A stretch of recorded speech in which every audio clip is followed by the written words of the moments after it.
Hi there everybody, and welcome to another live stream with me, Martin Twycross. And if you're watching this on the replay, I welcome you as well. Welcome to everybody who's in the room. I can see there's a few people in the room. Welcome to Marina and Cynthia, lovely to see you. If anyone wants to say hello in the chat box, feel free. If you want to ask a question, that's where you need to put it. So the live question answer is an opportunity for you to ask me any questions you like on mediumship, on development, and related topics. Now, don't go asking me any crazy questions about other aspects because the chances are I won't be able to answer them, but mediumship and development we can cope with, and spiritualism and those kinds of topics, absolutely. So I run this class once a month. It's an opportunity for you to bring your questions along, and I'll do my best to work through them. I work through the questions in the order you ask them, and the answer you order them. No, in the order you ask them. We work through them one by one. There is a way of getting your question answered sooner, and that is you can use the super chat facility. The super chat facility is the little dollar box you'll see in the bottom of the chat box. You do have to be logged into YouTube to do that, and you've also got to be logged into YouTube to ask a question, funnily enough, as well. So if you're trying to work out why you can't get your question in the chat box, you have to log in. So if you want to have your question answered first, you can make a donation through Super Chat, and I will prioritize it as the next question. I'll finish off what I'm doing and yours will be next. So if you're short on time, that's one way to get your question answered. So if you enjoy my teachings as well, do subscribe to the channel and do check out my website and store. So since the last video, I've uploaded a few videos on YouTube. So we've uploaded a video, can you develop on your own? Because that's a question I get asked a lot. Can you develop on your own? Can you just basically develop mediumship without having to go to classes? And the simple answer is you can to a degree, but you'd be better off having formal teaching and training. Absolutely. Another one I've just recently uploaded a couple of days ago, can you develop mediumship online? And I explore the differences between in-person training and online training. And so check out that video if you've not seen it. Just before Halloween, the day before, I uploaded another video, what is the best time of year to do mediumship? You may have heard people say that the veil between the two worlds is thinnest at Halloween. So I explored that idea. I won't tell you my answer here, but you can check out the video if you're interested. I also talk about whether Christmas is an optimal time of year and whether maybe moon cycles affect your mediumship. So go check that one out as well. So welcome to Amy, Dave, Mary, Simone, Mark, Clara and Evelyn. Lovely to see you all. As I say, if you've got questions, feel free to load them up in the chat box and I'll get onto them in a second. I'm just going to pop my chat out so I can see it a little bit bigger because that's always more helpful for me. So at the moment, you may know as well, or you may not know, that I have a Black Friday sale on in my store. So I shall just bring that up. If you go to the store, martintwycrossproducts.co.uk, and click on discounted items, you'll see all the sale items. And there's £10 off my study program modules and £5 off all my pre-recorded courses, plus a few other bits and pieces. DVDs are reduced as well. So go check that out if you're interested. The Black Friday sale runs until midnight Pacific time on Tuesday evening. So you've got a few more days left, but go check it out if you're interested. I will be putting my prices up, actually. I'll let you know now in 2022 because costs just keep rising, as I'm sure you're aware. So my prices will have to go up a little bit in 2022. So that is probably the best chance you'll get of getting my products, my study program, my courses at those prices, to be honest. So do check it out. I also launched my Better Platform Mediumship course on the 21st November. Feedback so far has been very positive. If you're interested in that, check it out. There's a link in the description at the top. That's 4 classes in Zoom, very reasonable, £60. And feedback, as I say, has been very positive. So again, if you're interested in that one, check it out. All the classes are recorded, so you can catch the class one we've already had on the replay. You'll receive the replays, of course, of all the other classes, and you can attend the other remaining 3 in person. I also have a Facebook group, Mediumship Teachings with Martin Twycross, if you're interested in joining that as well. I do just check to see what friends we have in common or what groups we have in common prior to joining. So if you don't have much of an interest in mediumship, you may not be surprised if I don't accept you. Just to let you know. So I can see we've got a nice number of questions building up, which is wonderful. As I say, if you would like to get your question asked sooner, you can make a donation through Super Chat. I'll get onto it straight away. If you do want to support the channel as well, you can make a donation through PayPal Me. There'll be a link in the video description, and there's also a pinned link at the top of the chat as well, if you want to do that. No pressure though, if you don't, I understand. So let's have a look at the questions, shall we? Let's get started. So first question from Marina. I heard the video on can you develop online? Can I benefit from the study program on your site, though I cannot ask questions, as let's say in a live class? So for those who don't know, I do offer a study program comprising 4 modules. It's my flagship teaching program, and each module is 5 classes and 5 supporting tutorials. So you can see on the screen now what is included within each one. If you want to know more, go check out my store and my website. I also offer a whole bunch of pre-recorded courses. There's those 7 there, plus the latest one I'm doing on Better Platform Mediumship. And all of those courses and the study program are all effectively theoretical teachings. So unless you're doing the Better Platform class, if you purchase the previous ones, you're buying recordings of me delivering classes.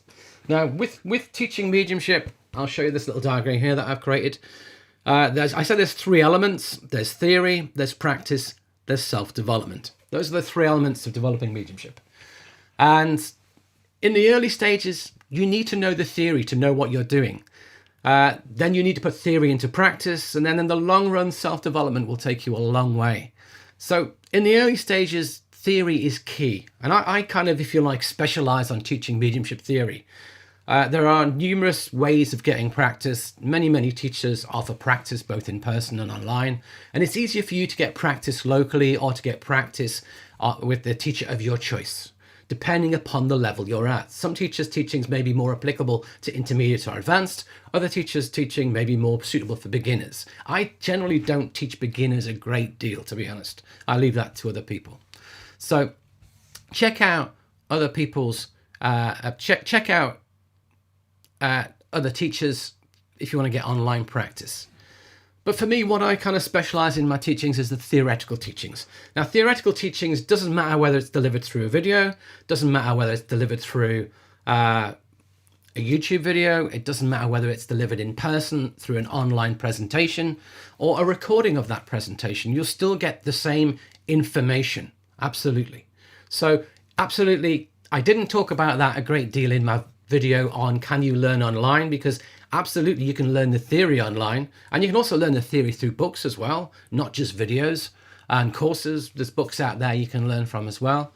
They're all mechanisms for teaching the theory. But practice, I was talking about practice with my video, can you develop online? And with practice, you absolutely have to do it live. You cannot do practice pre-recorded. You cannot do practice by yourself. Check out the video, can you develop on your own? For why? I go through that in great detail. So you absolutely have to have practice. And practice you can do in person, and practice you can do online. And you can do mediumship teaching equally well either way. Generally, if you're doing psychic's always better in person because you've got a stronger link and blend to the person in front of you. But for mediumship, where we're linking to minds in the spirit world, that spans all geography, and it doesn't matter whether you're working online or in person, other than the power. But go check out the video if you want more detail. So hopefully that answers your question. So yes, if you purchase my study program, you will get the theoretical foundation for mediumship. Similarly, if you purchase my videos or my pre-recorded courses, you'll get the same. Absolutely. So hopefully that all helps. And some people ask, what's the difference between your videos and the study program? And basically the videos, there's 24 of them, 12 mediumship classes and 12 special topics. And basically the study program is just based on those. The study program is 5 of those plus 5 associated tutorials. And in the tutorials, I talk about the topic and go into it in more detail. I give some suggested exercises, and I also answer about 30 questions per video. So if you like, you're getting a lot of different angles and discussion on the content of the video.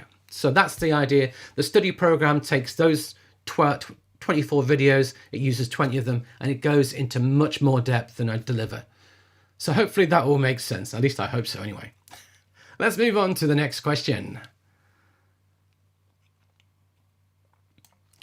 Evelyn, after meditating and receiving ideas, how can I distinguish between those influenced by my ego and messages from the higher self spirit?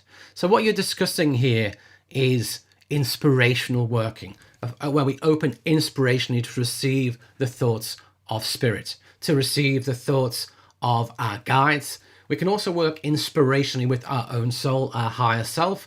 And of course, we can also work with our own imagination, with our own mind, with our own ego. Absolutely. All of that is in the mix. How do you know where it's coming from? Well, it should have a quality that goes beyond what you're capable of, if it's coming from your soul or if it's coming from the spirit world. But it takes a great deal of time to develop it. You know, it's in the early stages, it's pretty much 100% you and 0% spirit. But what you're aiming for in the long run is 100% spirit and 0% you. All of this is the same with all inspiration. So if you like, the black line on this diagram is you, and the green line is spirit.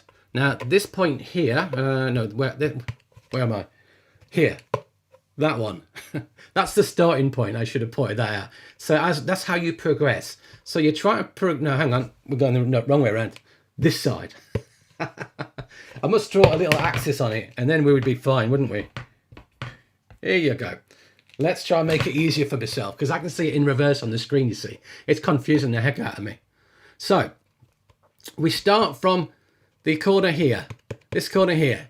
And over time, what we're seeking to do is diminish the black line, us, and increase the green line, spirit. And the same applies whether it's inspiration, whether it's trance. Trance really is just inspiration from spirit developed to the next level. And what happens is there's a lot of us in the mix, and we're seeking to eliminate that and move that other way. How do you tell if it's you? It's hard. If it's not great quality, you're in the mix. You're always in the mix to a degree, something called the stained glass effect. So even as a trance medium myself, when I'm delivering trance teachings in the trance state, there's always a degree of me in the mix. My job is to try and suppress that to zero, but it's almost impossible. There's a small fractionate percentage that can get in the way. So yeah, it's very hard to eliminate it. Through time, you should be able to do so. Give it the time it needs. Give it the practice it needs. But you should be able to identify whether it's your ego or whether it's coming from a higher spiritual level. But our own minds can create spiritual teachings. This is just coming from me now. Martin, say something spiritual. Oh, we should all be nice to each other. We should all love each other. We should all... You see, this is just coming from my head. I'm not working inspirationally. So we can all from our head create what we expect people to hear. But it moves beyond that. And the sign that it's inspiration is when you're receiving the thoughts. The thoughts are coming in. It's better to work with inspiration in real time, to be honest, than to do it after you meditate. Because then you're recalling the ideas. Try and do it in real time and blend in real time. I recommend that. And then you'll see it appear in your own mind and you'll go, this is not me. But where we place our attunement, we have to attune to our own soul, or we have to attune further to the spirit world, which we attune through our soul. And then through that attunement and staying connected, the flow begins. The flow begins, whether that's writing, speaking, or one of the two. So hopefully that helps you. So Mary, when I'm with my trainers, I can get a lot of evidential mediumship. On my own, not so much. Why? It's a really simple answer. What's happening is mediumship is fueled by power. Power is the fuel for mediumship. And what's happening is that basically when you're by yourself, you're reliant upon your own power. If you haven't built power, it's going to be challenging. When you're with a tutor, the tutor gives you their power. The tutor is effectively giving a bit of a boost to your mediumship. So what that means is your mediumship is better. When you work as a medium in front of a large audience, you've got the energy and interest of the audience, which gives you a boost. So the same thing applies, you see. So when you're by yourself, you don't have the boost. When you're with a tutor in a class, you do. That's the reason. It's all about power. If you want to know more about power, check out my course on meditation and sitting the power and the fundamentals of mediumship. Now, I did see Simon, you did a super chat, so thank you very much for that. That is much appreciated. Is there a question? Yes, there is a question to go with that. What, in your experience, is the best method for holding a link with spirit or blending with the communicator? So there's two different things here. There is, how do you link to the spirit world? And then the second one is, how do you hold and sustain that link to the spirit world? And basically, if I just can get these pens to come off the board, I can quickly do another one for you. Oh dear. This is what we don't want. Okay, so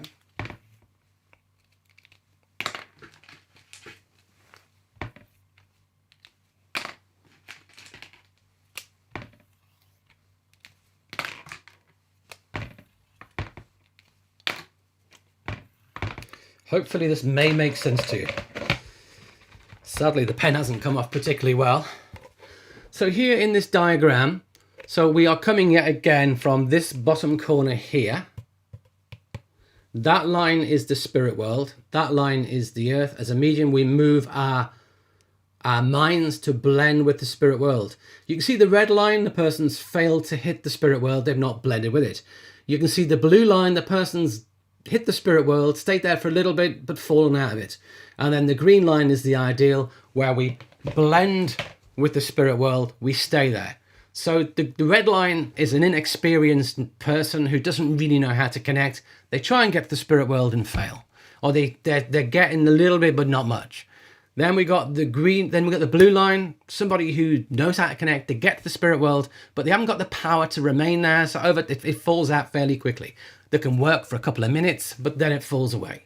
And then we got the green line, which is someone who can get the spirit world and stay there. And that's the ideal, that's what we're looking for. So there's, if you like, getting to the spirit world, and then there's staying with the spirit world. There's two components to that. So that's important to recognize. How you get to the spirit world, you have to find out how it works for you. And now I'm not dodging the question, but it's true. Each medium has to work out how it works. Now, I know people who teach people a routine to connect to spirit, and people say it doesn't work for me. Absolutely, because one routine will never work for everybody. So what each person has to do is to take elements of what can be used for connecting to the spirit world and use what works for them, and usually combine them. So generally things you'll use is visualizations. Other things you can use is your breathing. Other things you can use is affirmations. Other things you can use is what I call, it's almost like getting active, energized, excited. So there's all sorts of different aspects to it. And what you're doing is you're taking what works and bolting them together through a process of conditioning as well. When you connect to the spirit world, yet repeat the same actions, it's like Pavlov's dog, and you learn to connect. So I do have a video on that called Mediumship Class 3, Connecting to Spirit. I also cover it in detail in the Fundamentals of Mediumship and also Module 1 of the study program. So I go through all the different elements of how to connect, and I talk about putting them all together in different ways. And Module 1 gives you exercises to do that you can do yourself to try and connect with that. So it's interesting to do, but I can't just say, do this. Some people say, imagine a bubble, and you're inviting spirit into your bubble. Well, that may work for one, but not another. Other people say, imagine throwing a net out and pulling back a spirit person. It may work for some, not for others. Some have a stairway to heaven. Some have an elevator to the spirit world. You know, you're starting to see what I'm saying. There's a huge range of visualizations and imagery you can use, but you've got to test them for you and find out what seems to work for you. But breathing for me is vital. Intention to connect to spirit is vital. So those are all components of connecting. Then once you are connected, you've got to stay there. How do you stay there? You stay there by having power. Remember, power is fuel. If there's not enough fuel, it'll die. You know what a power bank is. If you have a power bank, basically it's got power in it. It will charge your device. It will help your device to run. I've just unplugged my device from it, so I better put it back in again. But basically, the more power you've got in your power bank, the longer you can run for. Same with mediumship. If you've hardly got any, you'll work quickly and then it'll peter out. But if you build a lot, you'll be able to sustain it. Other things that really help is talking. you'll find that mediums very rarely have long silences. Silences are the enemy of mediumship. You fall out in the long silence. Getting active and energized and excited and becoming a hyper version of yourself, that helps. So these are all different tools that will help. Not letting doubt creep in. As soon as you start thinking this is not working, whoosh, it won't work. So again, we've got to keep positive. We've got to keep in the energy. We've got to keep the energy up. Absolutely. Those are all elements. So hopefully that all helps you with that. So I hope so anyway. If not, let me know. Okay, next question. As I say, if you do want to get your question answered sooner, you can use the Super Chat facility. Make a donation through Super Chat and I'll get onto it next. Otherwise, I'm just going to work through them one at a time. If you're enjoying this as well, don't forget to hit the like button and do subscribe to the channel. Again, I release several videos per month, so do subscribe to the channel if you enjoy my teachings. Right, next question. Freedom. I've been told by a medium that I have a future in healing and teaching healing, but I want to work on becoming medium. Can I do both? I do need to keep in line with what spirit suggests. Now you've got to remember, how do you know what spirit suggests? And I've been told everything from I'm not a medium and I'll never be a medium and I might as well give it all up, all the way through to I will be the world's greatest medium or in charge of this organization or that organization. And to be honest, I take pretty much everything anybody says to me as a medium with a pinch of salt. I do. It's my nature.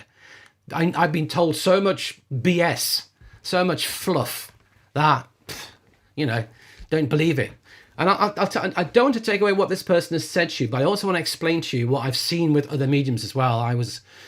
Before I became a medium myself, I'm involved with a church and there was a medium working and everyone went in for a private sitting with this medium. They all came out looking chuffed and really happy and pleased. And each one would say to me, oh, you wouldn't believe it, but I'm going to be a fabulous healer. And I've got the great healer Harry Edwards working with me. I thought, that's interesting. Next one came out, oh, I've been told I'm going to be a great healer. And I've got the fabulous Harry Edwards working with me. Okay, next one, same. Next one, same. Next one, same. And the last one came out, oh, you won't believe what I've been told. I'm like, I really want to say, let me guess, you're a great healer, you've got Harry Edwards working with you, but I thought I can't spoil it for them. So I buttoned it and just, oh, that's really interesting. Oh, that's wonderful. Great. So I point this out to you because I know some unscrupulous mediums who do things like that. So can you develop healing and mediumship in parallel? Absolutely you can. I did. Absolutely you can. But what you've got to understand is they're two separate mechanisms. You can't do evidential mediumship from the same place as doing healing. They're completely different. Healing's a very passive process. Let me show you my active passive chart. So we have our states here. We have the normal state in the middle. We have a very active, energized state, which is mental mediumship, which I spoke about before. You become a hyper version of yourself. And then we have lower down, we have the passive states like meditation, healing, inspiration, and then lower down still trance. So to do healing, all you do is attune to the spirit world and become passive and let the healing power flow through you.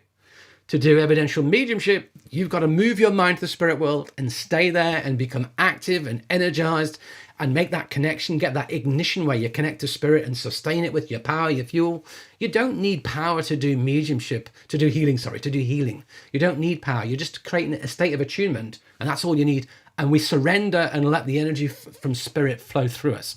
That's the difference. So we're doing them from completely different places. The mechanics of both are completely different. If you want to know the mechanics, again, I have a video on spiritual healing, which goes into it. My special module on healing, inspiration, and trance goes into it in great detail. That will help. So you absolutely can do both. Is it what spirit suggests? Not necessarily. And do you know what? I've been told I could do everything from evidential mediumship, healing, trance, physical. Now, someone can tell you easily you can do it. Can you really do it? Only time will tell. Now, I've been told that I'm going to be a great physical medium. But to be honest, I've been sitting in trance for well over 11, 12 years, and there hasn't been the signs of it yet. And plus, I'm not particularly bothered about developing it. I always feel the physical medium gets the rough end of the stick because they're completely out of it and everyone else gets to experience the phenomena and the excitement of it. And I don't like that concept. I'd like to kind of know what's going on a bit myself. So I always feel that the physical medium gets the short straw. When I'm doing trance, I have a recognition of hearing the words, but I can't process them properly, but I hear them. I hear them through my ears.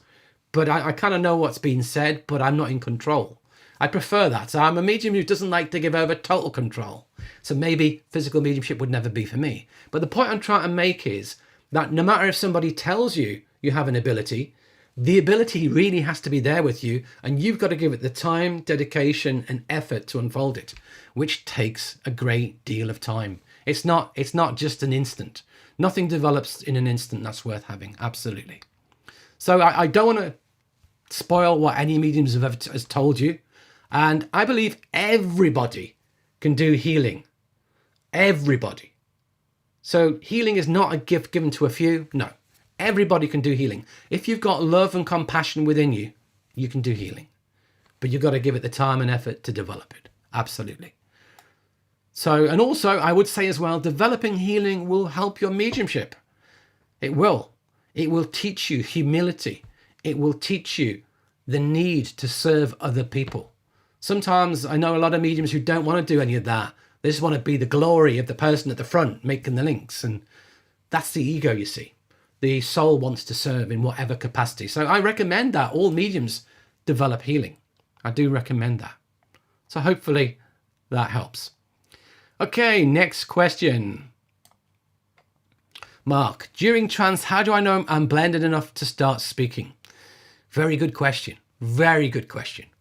And generally we have to start speaking before we feel we're ready, because we've got to get over the barrier of starting to speak. So I go into this in a lot of detail in my trance mediumship video. And I also go into it in a lot of detail as well in the special module on healing, inspiration and trance.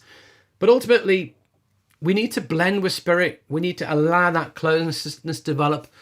And then when you feel them present and you're aware they're there, then you've got to give them a chance to learn to speak through you. And at first it feels like we're speaking. It does. Because we have to get our initial nervousness over the speaking out of the way. So if you've got an audience in trance, and you have to have people in the room for doing trance, really, because you cannot demonstrate, trance is a demonstration. Trance is not demonstrated by yourself. You can't do trance by yourself. And you need power of others as well. Trance does need power to fuel it for spirit. So generally you have to have an audience. So the first things you would normally say is good evening or welcome or whatever. But it'd be along those lines. And so you start by speaking and get that out of the way. And you're kind of thinking this sounds a lot like me, and your own mind's in the mix. You've got to settle your own mind down and you just got to let it come. And over time it will become better. Absolutely. I listened to some of my early trance when I first started speaking. It wasn't great because I kind of recorded my entire journey with trance from the very early stages, just so I know what's coming out of my mouth. And yeah, in the early stages, it was mainly Martin, 90% Martin and maybe 10% inspirational of spirit. So how do you know you're blended enough? There's no really easy way to tell, to be honest. You've just got to start talking and see where it leads you. But it's part of the process. And whenever we're teaching trance and working with trance, we can't be too critical of the quality of what starts at the beginning, because we have to recognize there's that hurdle, that barrier to get over, that the speaking has to just at least start before we can get that out of the way to then allow the inspiration to move in. That's the important part to recognize. So hopefully that will help. Clara, what are the best ways to develop clairaudience and hear spirit? Now, I have a problem with the question. Many of you know practical down-to-earth teachings on mediumship without the fluff. Now, those people who tell you, oh, you've just got to imagine yourself having big ears, or you've just got to just listen to lots of sounds and that will make you clairaudient, I call BS. Nah, it's not going to do it. I'm sorry. What happens is, as you unfold and develop your abilities, you tend to start moving through different psychic senses, different clairs. So initially, for a lot of people, we'll start with clairvoyance. And then as we develop and unfold further, our sensitivity, then clairsentience comes in the mix. And as we get that closer blend with spirit, we start getting clair-knowing, claircognizance. And then as we keep developing, we may start to hear things coming in, but it's not all the time. And that is when we get moving into true clairaudience. Now we have something else called perceived clairaudience. And perceived clairaudience is where everything you receive, your brain likes to work in an auditory fashion. Your brain likes to translate. You like sounds, and you basically, you pretend that it's being, you're heard by spirit. You've not really. I hear people say, oh, spirit are telling me that they were in maybe their late 40s or their early 50s or maybe 60s. No, spirit would say I was 48 when I died. They wouldn't be saying late 40s, early 50s. You're sensing it, you're feeling it, but translating it into words and saying, I'm hearing, I'm being told. Spirit are telling me. So that's the key. If it's coming from spirit and they're telling you, it's devastatingly accurate. You're never wrong. Never wrong. You're not going to be. Spirit know their own information. When a medium says, my name was Jack, I'm here for Betty. That's my wife in the audience. Jack for Betty. You say, okay, I've got a Jack here and his wife's in the audience, Betty. Is Betty, yeah. Husband Jack, yeah. That's it. That's true clairaudience. Very, very rare. Very, very hard to develop. I know very few mediums who have it to any strong degree. Great mediums of the past, like Gordon had it. Great mediums in the past, like Estelle Roberts had it, and Helen Hughes had it. And if you are interested in the great mediums of the past, I do have a course where I talk all about those great mediums and their stories and their development and their qualities that made them great. It's currently on offer in my Black Friday sale, Great Mediums of the Past. So check it out, 6 classes, if you're interested.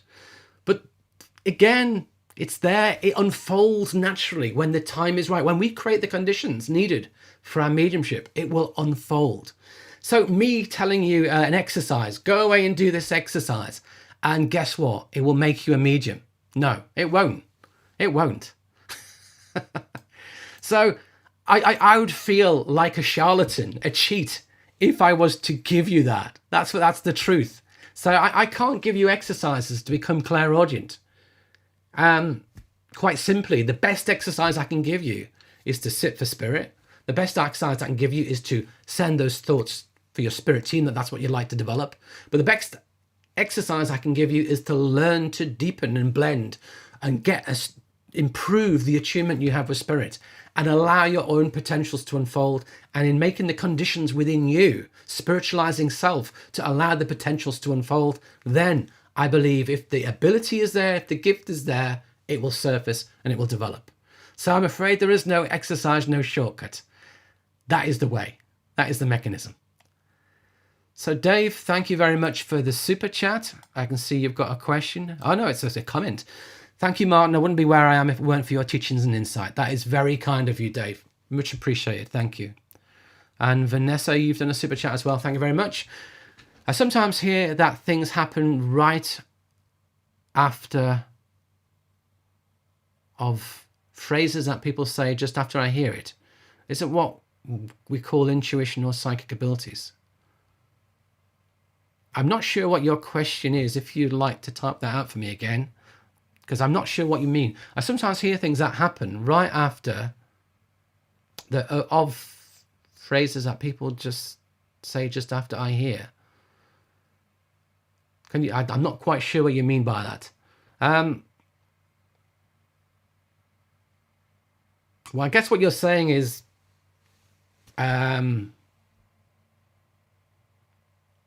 yeah, basically the answer to your question is it is a psychic ability. It's not mediumship. If we know what someone's going to say, or we say something, then somebody else says it to us, and that we have that, if you like, synchronicity of knowing what's going to be said, or we have this feeling something's going to happen and it happens, that is absolutely a psychic ability. That's what it is. It's not mediumship. Spirit generally don't tell us the future unless there's a true need for us to know. That's the thing. So very, very, very rarely would spirit give you a future. You've got free will, you've got responsibility. They may give you hints of your potential. That's different. But you've got to do the effort, you've got to do the work, you've got to create it, you've got to make it happen. So I'm not sure, Vanessa, if you want to just rephrase that for me at any stage, if I've not quite answered it for you, but let me know. Okay, so where had I got to? So if you are enjoying it, okay, you hear things and it happens seconds after. Oh dear, hang on. My shredders decide to go mad. So yeah, so you you hear things and it happens seconds afterwards. Yeah, it's absolutely, that is the psychic ability. I thought that's what you were trying to say, so I think I covered it off there for you. If you hear something or you sense something's going to happen, it's almost like what may be happening is it's the train of events is in motion and you're just picking it up psychically even before those words are said. Maybe the thought is taking place, or you feel something's going to happen, but it's actually already happened. You turn the news on, it's probably already happened in the world, and yeah, it's there in the energy and you're picking it up. It's a psychic tuning in, generally. Hopefully that helps. Okay, next question.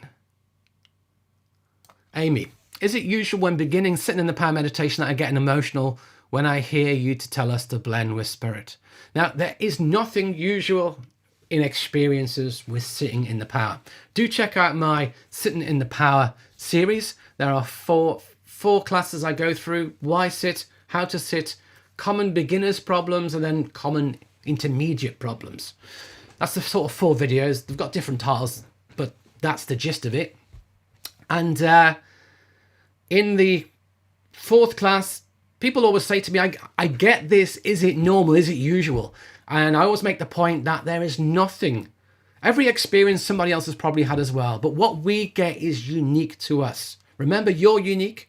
What happens when you're sitting is unique to you.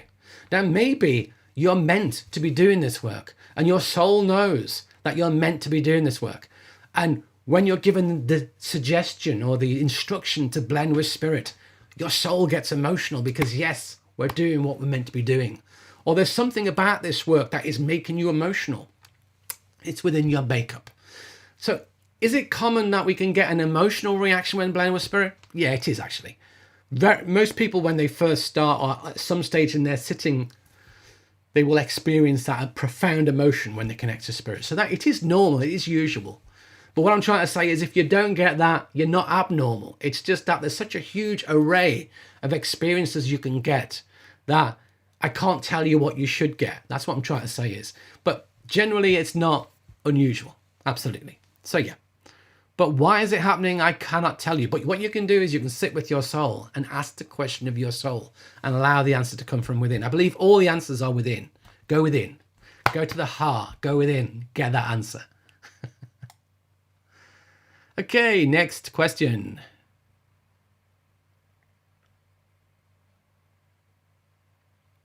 As I say, if you would like to get your question answered earlier, you can use the super chat, make a donation. I'll get onto it next. Otherwise, I'll just work down the questions in order. Hi there, Shirley. Okay, where am I?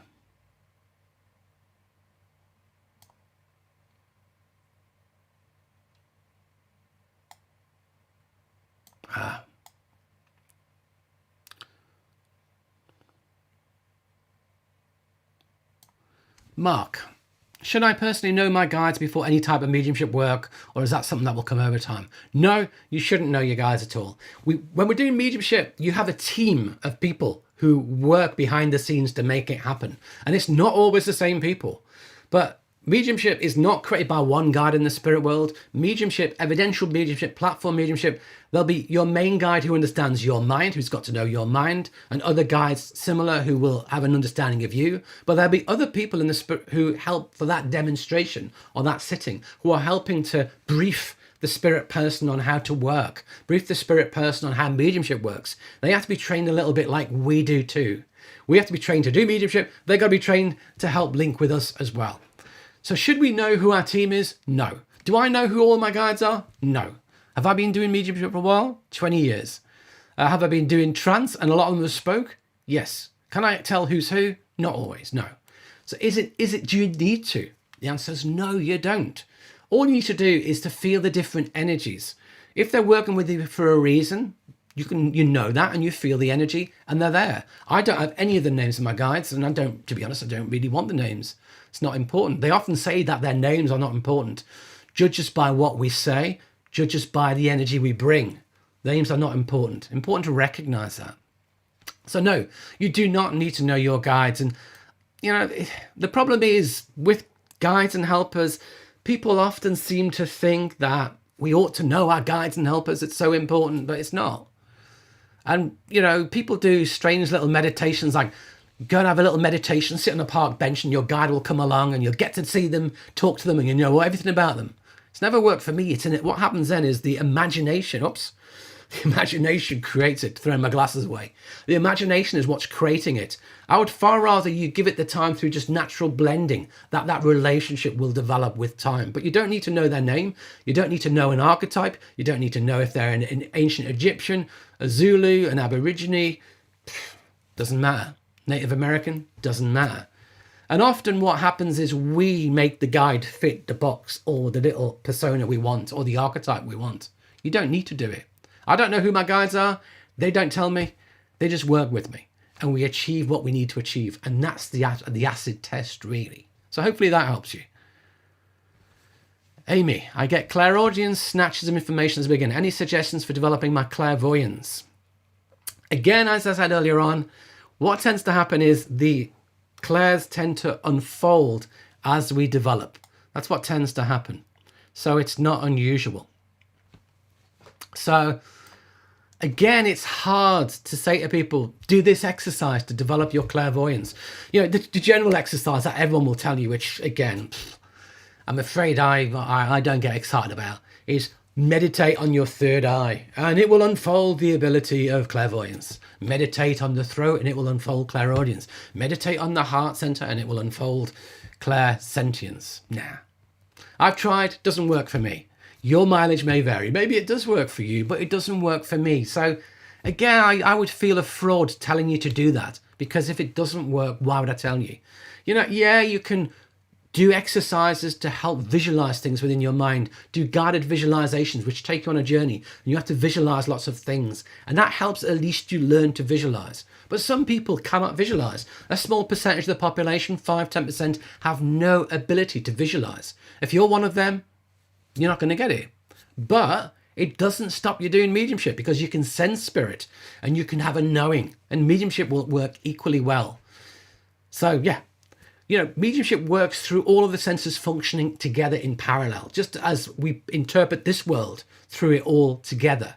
Now at the moment, I'm looking, I'm seeing, I'm feeling, I'm sensing, all of that working together. Absolutely.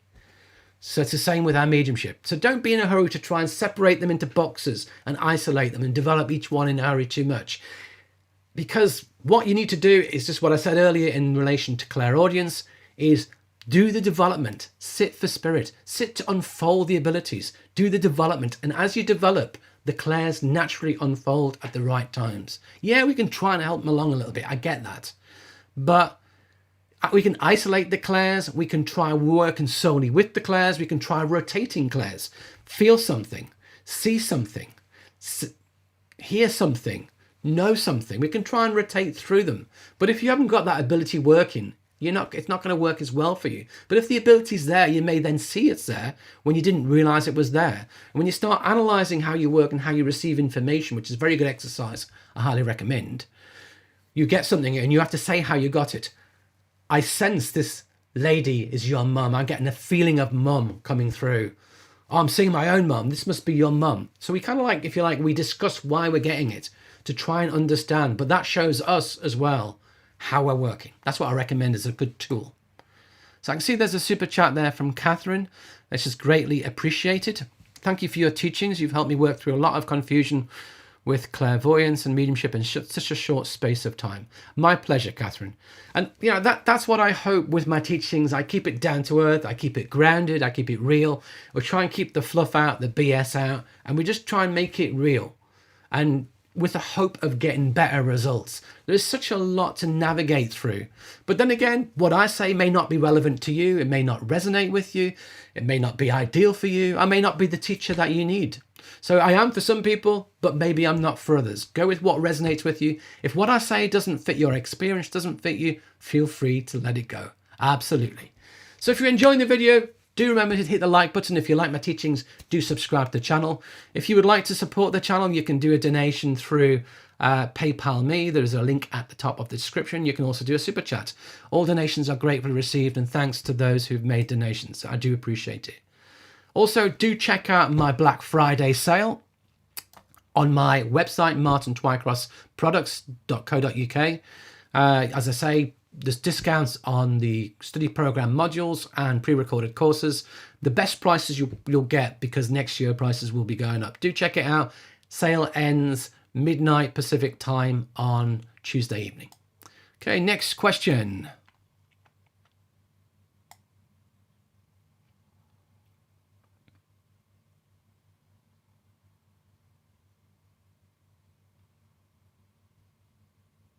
Tony. You saw a platform demonstration by a trance medium. You directly approached people in the audience and whilst in trance gave messages from loved ones. Have you experienced this from the platform before? The simple answer is no, I haven't. I've been working as a medium and been attending churches for 20 years, working as a medium for 18 of those 20 years. I've also been to many churches and centres, and I've seen more demonstrations than I would dare to remember, to be honest. Absolutely, but probably into thousands now or more. And yeah, probably that, yeah. So trance, people don't normally demonstrate mediumship on a platform in trance. Normally trance is done eyes closed in a chair, and people can speak, which what I call trance teachings. People can do mediumship where the guide is the medium working. If you want to see how that works, check out the Gordon Higginson channel on YouTube, where I've uploaded lots of videos of Gordon, and there's a couple of him doing trance, a couple of videos doing trance, where his spirit guide Paddy does trance clairvoyance, it's called, where he is the medium bringing through the evidence for the audience. That's how it's done. You'll notice Gordon still remains sat in the chair, eyes shut, guide is speaking through, and that's how it works. I never see a medium on a platform doing it with their eyes open. I have seen mediums do trance addresses on a platform, and I have myself on occasion done a trance address on a platform. And what you're doing is you stand up, generally hold on to something because you don't want to fall over, and then you'll allow yourself to go into the trance state, but you're going to be stood pretty still and talking to the audience in trance. It's going to take a while to get in, a while to get out. It's trance, that's how it works. But there are some mediums I've seen who do what we call overshadowing. In overshadowing, what's happening is it's an intermediate stage just before trance, a little bit like channeling. It's kind of the similar stage as channeling in the trance progression. You've got eyes open trance, overshadowing, eyes closed light trance, eyes closed medium depth trance, and eyes closed deep trance.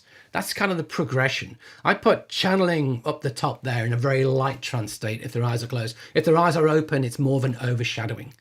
So I've seen mediums do trance addresses, speaking in trance in that state, but generally not with the eyes open much. It can be done with the eyes open, but it's not trance then. It's what we call an overshadowing state. But basically, to give messages to loved ones like that, it's frowned upon. Normally, a demonstration of mediumship, a trance demonstration in a UK church has to be advertised as trance. In a SNU church, it has to be advertised as trance, and it should be invite only. And it should be made very clear to everyone what's taking place. A medium who's doing a service shouldn't just slip into trance and start doing it. It doesn't make any sense that they do that. It really doesn't. So, yeah. So I don't recommend it. It shouldn't happen. I know you behind the scenes told me a bit extra about this question, so I do know a bit more than the question you've asked here. I know that he had his eyes open. I know he was able to move around the platform. And again, that's not normal. I'll tell you why. Because to be able to move and stand up in the trance state, spirit have to train themselves to do it. They have to train themselves to animate and move your body. Check out the Gordon Higginson channel, as I say. You'll see him in trance, get up and walk off the platform and then walk back on. And that's the most amazing thing I've seen in trance. But when you listen to how it worked, they trained him over a period of years to do that within the church. They trained him. A lot of time and effort went into happening. That wasn't an overnight thing. So it just doesn't suddenly happen. And if a medium can walk around, generally it's not what I call trance. It's more overshadowing or very, very, very light trance, like a channeling type state. But again, how I view trance may differ from how other people view trance. I'm old school. I was taught trance by Colin Fry initially, and he knew his onions. He knew what he talked about. And many other mediums since. And all the mediums I know, I've asked numerous teachers and quality trance mediums, how many of them have seen anybody do true trance with their eyes open? And only one person had seen it done, and very rarely. But the eyes were like in a semi-open state, but not quite. But generally, 99.99% of trance has to be eyes shut to be trance. That's my opinion, and other teachers who I value's opinion too. So hopefully that helps you understand it.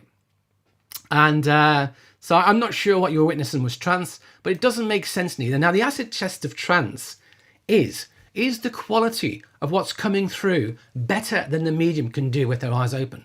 Now, I can do inspirational speaking, but when I'm in trance, sometimes the quality of what is spoken is beyond what I'm capable of.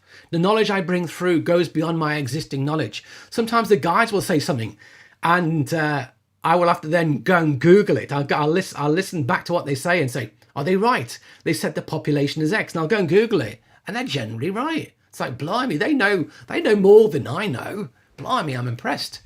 So what takes place in trance should go beyond the medium's abilities, eyes open, in their normal state. And if it doesn't, we have to question what's going on. So if that medium can do demonstration on platform, then if spirit are doing it, it better be a lot better, because I can get on platform, shut my eyes, talk in a funny voice, pretend to be doing trance, clairvoyance, and just use my regular gifts of mediumship. So if spirit were doing it through me, I'd expect it to be on a different league, a different step change compared to what little old me can do as a medium, because that's the whole point of it. If it's not better, then what is the point of doing it if it's not better quality? So I question what's taken place there. And plus, as I say, in a lot of churches, particularly SNU churches in the UK, you're not allowed to do that anyway. So under the rules for churches. So again, in many UK churches, that would not be allowed. And I don't know of any church that I serve, and I've served many, in the southeast of England, probably I've served 30, 40 churches. I don't know any of them who would allow that. That's another interesting point, but I digress. I shall keep going. Rebecca. As I know I saw there was a super chat appeared. So, Evelyn, you are amazing. Thank you very much, Evelyn. That is very much appreciated. Thanks for that. Is there a question to go with it? Do you have a question that I cannot see? Let me just skim down. I'm not seeing a question, but if you have a question, please feel free to ask it if I've missed it. Okay. So, Rebecca, at what point in our development do you think it's best to start organize our own private practice readings? I'd say that things have changed since my day. When I developed, we didn't have online stuff. We didn't have the ability to connect through the World Wide Web. I'm old. We had to develop in circles, in person. No possible way to do that. If I was organising my own practice readings, they'd be organised by having to get a person to come in front of me or on the telephone. That'd be it back in the day. So, at what point in our development do you think it's best to start organising our own private practice readings? I'd say you have to move beyond the beginner stages into the intermediate stages where you're relatively consistent with your evidence. That's what you want. Do it in practice, in groups, and practice sessions until you're relatively consistent. And when you develop that consistency, and remember, you develop your power, because you need your own power, like what we spoke about earlier, in a group, in a class, you may have the power of the teacher, but by yourself, it's your power. When you can do, you can go work for a good 10, 15 minutes by yourself, that's time to start doing practice readings. And then with a practice reading, it's all about learning. And practice readings, you've got to make sure that you're doing something useful with them, not just doing the same thing every time. You know, you're learning to work with different aspects of your mediumship. That's what we're looking for. In my course, Better Private Readings, and in the course on getting better evidence, I go into why, when we're doing practice, it has to be structured practice that's going to develop the different aspects of mediumship within us. For example, doing a private reading, try and do traveling clairvoyance, remote viewing. Try and see the spirits home. Try and get them to show you their walk to work. Try and get them to show you something of their life, a collection or their hobby, their passion. We're trying to see through their eyes. Other things we can do is to get a piece of evidence, keep drilling into it time and time again to get more information out of it. So we're using the practice readings to serve a purpose. If it's practicing with another student, but if you're practicing with Joe Public, someone who doesn't know anything about mediumship, then that's the next stage after that. So first of all, we start practicing with students in practice readings, then we start practicing with the public. But at that point, you need to be reasonably good, reasonably consistent, know what you're doing, and understand the responsibilities, because the responsibilities are key. Mediumship can harm and mediumship can heal. You want to be on the healing side, absolutely. So hopefully that helps. But if you're interested, do check out those courses, Getting Better Evidence and Better Private Readings, which go through it in a great deal of detail. G, hi, any message for Spirit for the product I'm inventing? I'm sorry, no, is the simple answer. This is not a class for me to bring through information from Spirit, and Spirit wouldn't do that anyway. So, you know, so if someone asks, have you got a message for me? The answer is I can't do that, I'm afraid. Rebecca, I feel it would help to start analysing my practice readings, but I don't know where to start. Can you advise on a framework or what to reflect on? Now that, funny enough, is exactly what I covered in Better Private Readings. For your practice readings, I give you questions to look at, to help analyse it, to help go through what you're doing, to help understand it. And what you want to do is you want to get the sitter to write down the information you give. And you want to get the sitter then to give you a feedback on what it means and why, what you got right, what you got wrong, what was worked well, what didn't, which pieces of evidence were truly meaningful and demonstrated that, you know, did you demonstrate beyond a shadow of a doubt their loved one was there? On the balance of probabilities, does it feel like their loved ones? Do they even know who communicated? Or could it have been one of several? So all those questions, they're in the Better Private Readings course. I can't really go to them all in detail here. And I can't actually remember them all off the top of my head, to be honest. But I give them all in there. And if you want to check that out, that's where you need to look for it. But I do give that framework. Within Getting Better Evidence, I give you frameworks for setting up your evidence, for setting up how you work with Spirit, for making sure that you get the best quality evidence and progressing from asking Spirit all the questions to how old are you? Who are you? How did you pass? You know, it's very 20 questions, all the way through to creating a structured framework, which gives them freedom to do whatever they like, but you will still get quality evidence. So those frameworks are within Getting Better Evidence, and then within Better Private Readings, I give the framework for you to set up your readings and for you to get your readings assessed, for you to help get better results from your practice readings. So that is what you need to do. Effectively, when you're doing practice readings, you've got to become your own teacher. Something you can do as well is record them and play them back. If you haven't got someone who can take notes and work in that way, if it's somebody, Joe Public, you're working with, you can always record the reading and then you can listen back to your reading, because when we're working doing mediumship, remember, we are in an altered state and we can't always remember what's said in the moment. So by recording it with both parties' permission, you can go back through it, but never put those recordings on the internet, not without the permission of the recipient. Don't record without permission and put them up there. You don't do that. That's not appropriate. So hopefully that helps you. So Mark, with communicating links, I get a sense of Spirit coming in and go out, but I can't quite get the link for the information. Any advice on furthering the link, please? So basically, that's your connection. That's your, the connection. But the thing is as well, have you developed psychically? If you haven't developed psychically, then you may not be used to receiving information through the psychic senses. So generally in the UK, we start people off in beginner circle. It's effectively psychic development. We work with a whole bunch of different things. We work with people working psychically. We get used to receiving information through our psychic senses. That's critical, because how are you going to get the information you need if we haven't learned to do that? So yeah, that's key. That's key.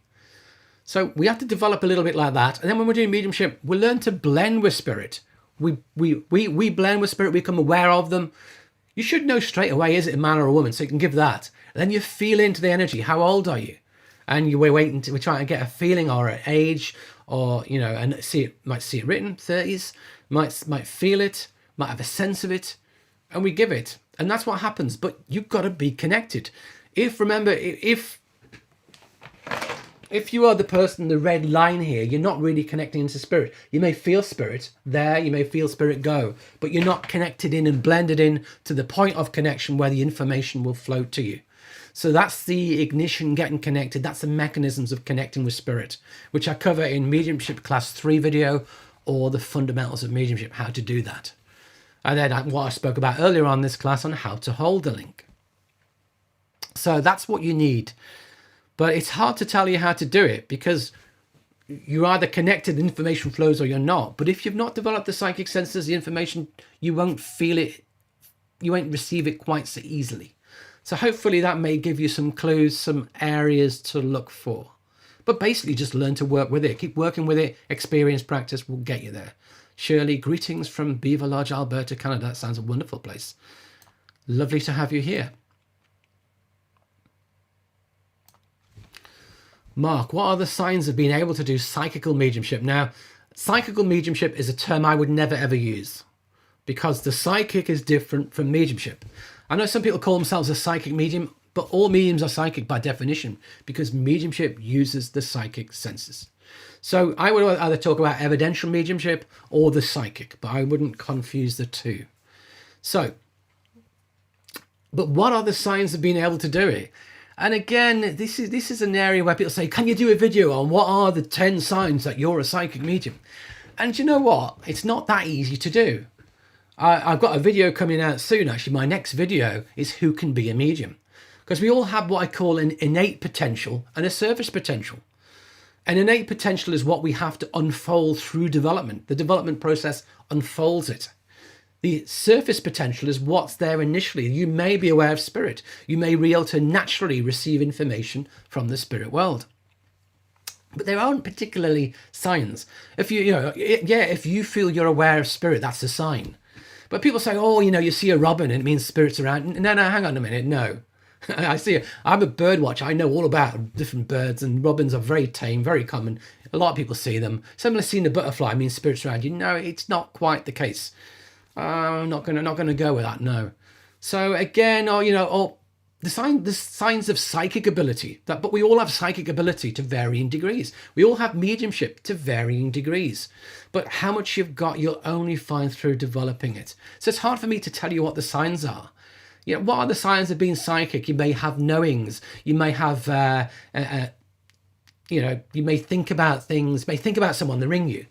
That's the psychic. That what we talked about earlier on. You may be aware that things would happen, and it happens. That's amazing. That's an energy of psychic. You may walk into a room and feel the energy. You may be able to sense people's personalities really well, and know that they're not to be trusted, or know that they're a genuinely nice person straight out the bag. It's that psychic sensing of them. So we can sense energies in rooms. We can sense energy in places. But that's all psychic. It's nothing to do with mediumship. Really, the signs of mediumship are being able to do it. Either you can or you can't. But really sit and develop, and then you'll learn to do it. So I can't really give you any true signs, to be honest. You just got to go with it and try and develop. And everybody has the ability to varying degrees. You've got to give it the time, dedication, effort it needs to unfold. Just as everybody can play music to some degree. Even if you think you can't, you can. You can be trained to do it, provided you give it the time, dedication, effort. But if you're not willing to give it the effort, you won't ever do it. If it's not your priority, you won't ever do it. Absolutely. So, sorry I can't really answer that one as well as you may want me to. Clara, can we get messages from our own loved ones through automatic writing? I got interesting results, but I'm not sure if it's my imagination or them. I have a video on the channel called Can a Medium Link with Their Own? And this is the problem. The problem is we have our own imagination. We have our own needs, whether conscious or subconscious. How can we truly prove it's coming from our loved ones? You can't. It's very hard. I can be aware of my loved ones around me. I can be aware of their energy. But when it comes to information being transmitted or me receiving thoughts, it's all coloured through my needs, my wishes. My mum, my dad are in spirit. I'd love to be able to sit down and have a chat with my mum and my dad. And I may feel them around me. But how do I know that what I'm receiving is their thoughts? Do you know, it's hard. If I give information to other people and they validate it and verify it, then the interesting thing is, if other people can validate and verify the information, it proves that it's not me, it's not my own needs, it's not my own imagination. It proves I'm receiving it from an external source. And the message that comes through makes sense in their personality, makes sense as to who they are. Yeah, great. But when it's my own loved ones, I can't do that. I already know all the information about my own loved ones. I know how my own loved ones think. It's just too coloured. So the answer is, it's very hard to do. I'd say if you want to hear from your own loved ones, go to other mediums. Let other mediums bring them through. Can we link them with them ourselves? Not without it being heavily coloured, no. So that is the answer. So can you get messages from your own loved ones through automatic writing? Yes, you can. But are they true? No way of knowing. Can we say that it definitely came from them and it's not our own imagination or our own ego or our own needs creating it? No, sadly you can't. So check out the video, Can You Link with Your Own in Spirit, where I discuss it in lots of detail.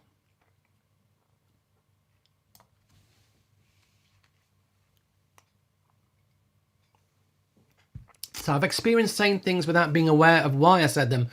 And I was actually saying something precognitively without realizing it. Is that inspiration or spirit talking through me? Again, spirit wouldn't do that. So what's happening is you may be working from your soul, that spiritual aspect to you, that higher self. It may feel the person's need and the words may come from you, but that's not coming from spirit. It's coming from you, from your own soul sensing what is needed in that moment. When we say things that need to be said and the person says, wow, that's exactly what I need to hear today. That's not spirit generally. That's, and if it's spirit, you have to attune and blend and connect to spirit. Spirit can't work through us unless we're blended and connected. But you are connected with your soul to varying degrees at all times, you see. So that can work. Precognition, again, that's a psychic ability, nothing to do with spirit. When we become aware of something before it happens, for example, I'll give you an example of precognition. I felt very profoundly that my mum was going to die at a specific time and date. My mum was seriously ill in hospital. She'd nearly passed 3 different times, but I just knew through my whole being she would go at that time, that date. Now, I never said anything to help create it in the room with my mum, you understand? You would never do that. It takes away hope and the suggestion can create. So nothing was ever said. Kept it to me. I was there at the time and she passed. That's precognition. Where did it come from? I don't really know. It's received psychically. It's received from the universe, from the divine. I don't know. But it's, that's precognition. So yeah, it's very hard to explain away some of these things. Sometimes we may get precognition of an event happening. You turn on the news and it happens the next day and you go, wow, was it known? Is it scripted? Was it written? Who knows? I can't answer some of these major questions. I'm not God. I can't do that. But it generally, I would say it can be your soul working inspirationally. If you're saying things people need to hear, and if you become aware of precognition, that is a psychic ability. Where the information is coming from, it's outside of you, received psychically, but I cannot say for sure. Could it possibly come from spirit? Spirit generally don't tell you the future, no, because they don't know the future any more than we do. The divine God, the creator, the universe does. So that's possibly where it comes from. Michael, good afternoon, stroke evening. Evening for me, probably afternoon for you. Lovely to have you here. I saw there was another super chat came in. So, Bobby, thank you very much for your super chat. Thank you, Martin. Your lessons are so appreciated. I'm so glad that you find it helpful. That is really appreciated. So is there a question to go with that, Bobby? I cannot see one. So in the absence of me finding one, I'll just keep working through the questions. So if you are enjoying this, do hit the like button. You can leave me a comment as well if you're enjoying this. If you're watching this on replay, do leave me a comment, let me know. Subscribe to the channel if you enjoy my teachings. And if you want to donate and support the channel, you can do that through PayPal me. And if you want to make a super chat donation, if you're here in the room now, you can always do that as well. That is always much appreciated. Also, check out my courses, classes, study program on my store, martintwycrossproducts.co.uk. And remember, the Black Friday sale's on. If you would like to get a bargain, you can do that until the end of Tuesday evening.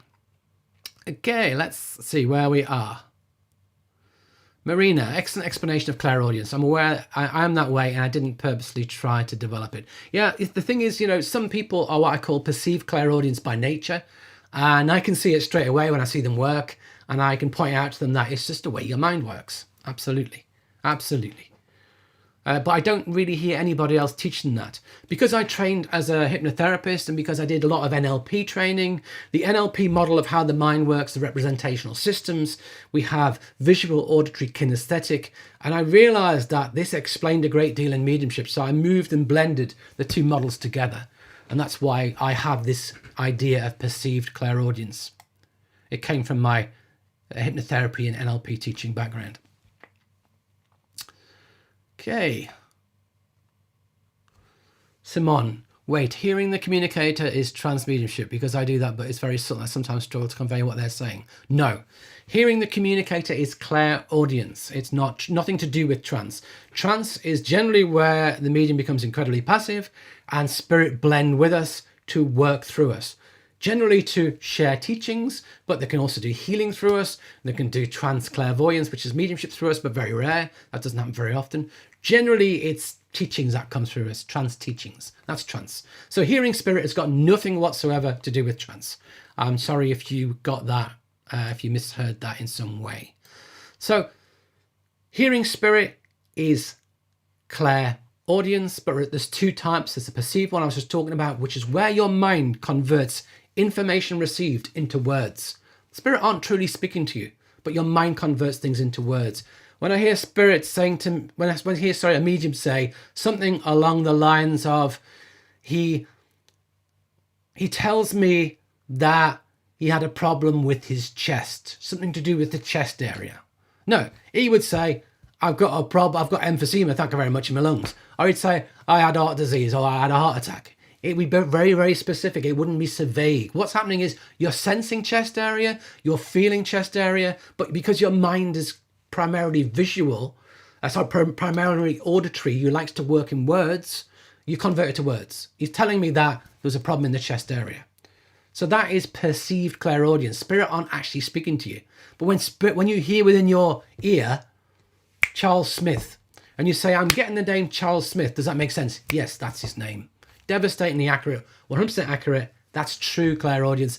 That is the goal we should all be aiming for. Gordon Higginson had it, Estelle Roberts had it, Helen Hughes had it, many other mediums had it, but we don't see so much of it now. And that's where we should be aiming.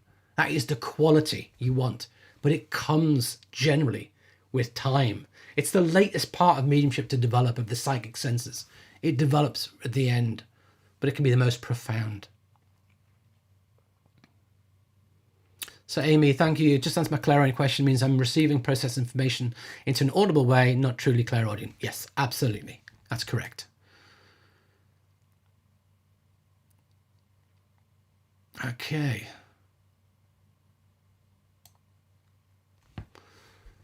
Marina, I told my husband to let me know when one day he goes to the other side. He had an accident and passed 5 days later. Spirit told it, or psychic. He was not sick. Again, very, very difficult to see where the information comes from in this claircognizant way. I believe we all have a time to come and we have a time to leave. If that was his, if you like, destined time to leave, then the universe, God, the Great Spirit, knows it. He, on one level within his soul, may know it. And you may even pick up upon it from whatever source, from his soul, from the universe, from wherever. Spirit generally, spirit communicators, spirit guides and helpers, they don't know any more than we do. They tell us when in trance, I've asked the question, do they see the future like that? And the answer is no, we don't see any more than you. When things come along, we can see events progressing and potential unfoldments from it. If you were forever taking chances, if you drove crazy and you were always taking risks and you had loads and loads of near misses, yeah, they can see as well as anybody else can that there's a risk that you're going to kill yourself through crazy driving. Yes, it's there, it's a potential. But anybody in this world can see it as well. But the spirit know you're going to pass in an accident in 2 weeks' time? No.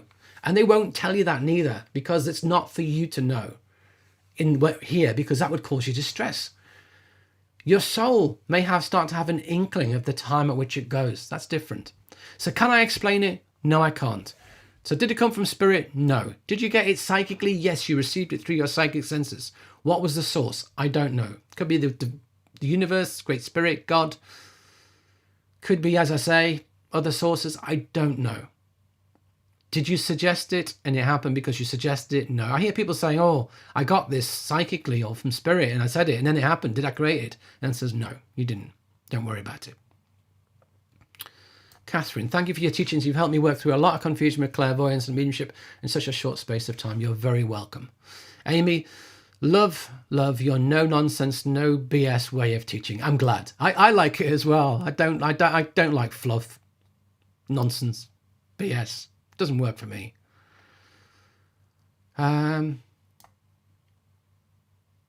Vanessa, I think of all kind of things when I try sitting in the power. Any tip to quieten the mind? You want my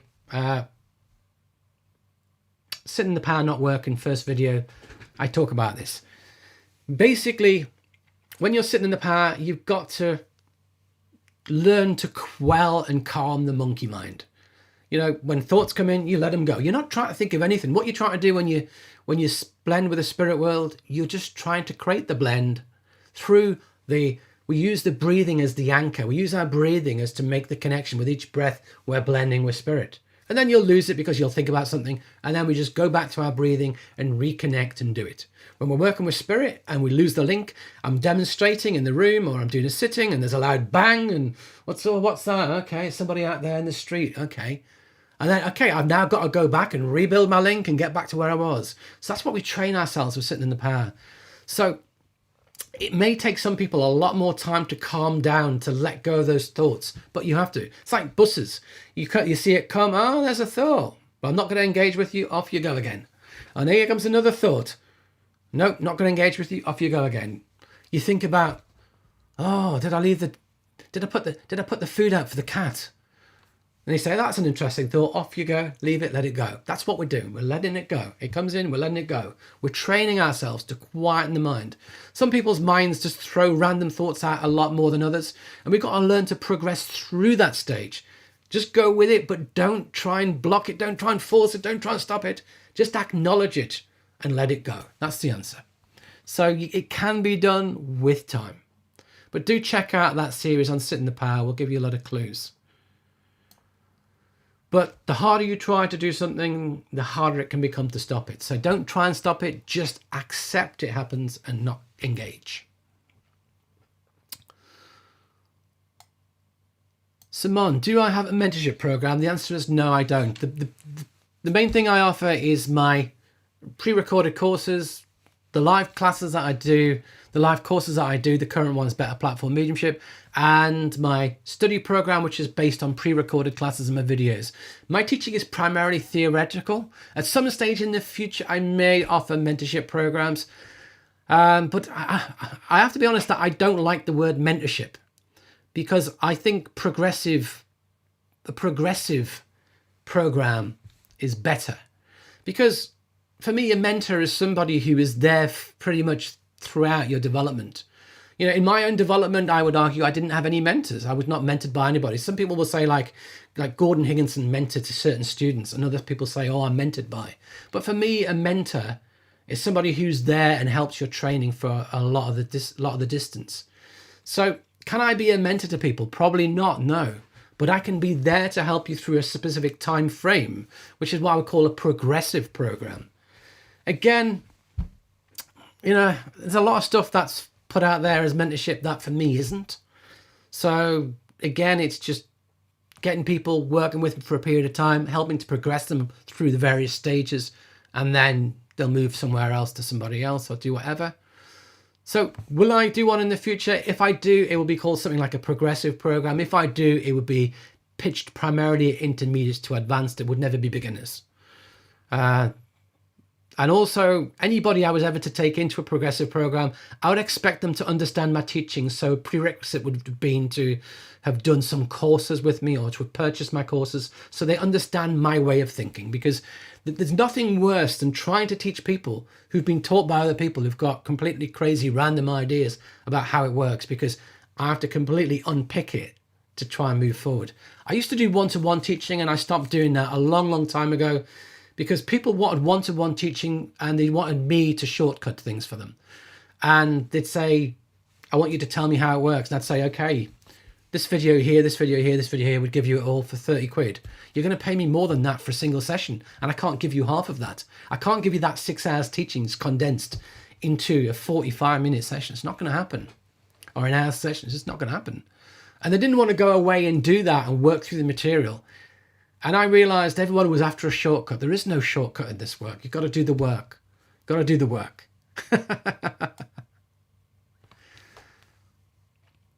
So, question from Laura. So, yeah. Does sitting for trance development help or improve our platform mediumship? No. Simple answer, no. Again, totally different discipline.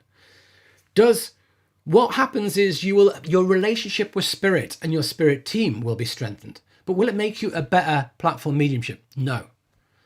Therefore, should you do it? If you have an interest, do these things if you have an interest. If you want to do healing if you have an interest and you want to provide healing to people. If you want to learn to develop trance so you can blend more with your guides and bring forward trance teachings or do trance healing, yes, do it. But don't do it to make yourself a better medium, because it takes a long time to develop trance. You can develop mediumship in a few years. Decent trance takes maybe 10 years or more. So again, it's long haul. You've got to really be committed to it. So no. Do I think my own trance development has made me a better medium? Not particularly, no.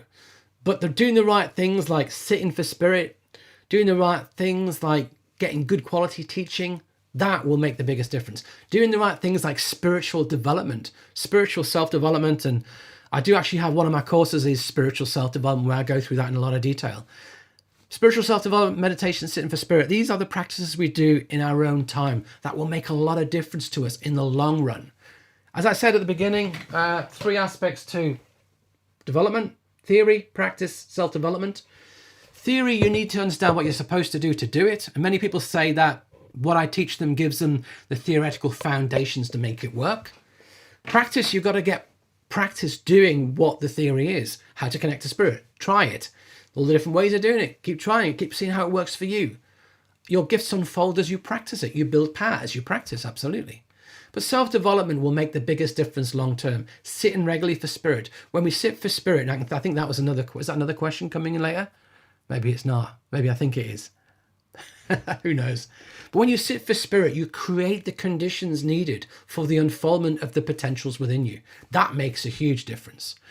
When we sit for spirit, no time spent in the presence of spirit is ever wasted. And that means that things are happening that you can't see that will improve your mediumship.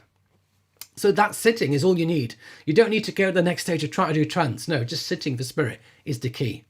That's the answer. So next question. Marina, does your study program class cover psychic development, or is that in other videos? I don't have any specific course on psychic development, but there are aspects of it within the study program module 1. Let me bring it up on screen for you. Module 1, the study program there, you can see that the second video is psychic development. So I start teaching spiritual development, followed by psychic development, because it all works through the psychic. And then we get into introduction to mediumship, and that's a natural flow. So teaching mediumship, the psychic is important. But if I take you to my videos, we have in the special topic series, the psychic development, which is that video that is used in the module 1. Then also you'll see we have working with color, which is psychic. We have working with psychometry, which is psychic. So we have really the psychic development, color and psychometry videos, which are all the psychic ones. And there's also an audio as well. The audio is called A Rainbow Journey. That is an audio meditation where you learn to explore colors for yourself.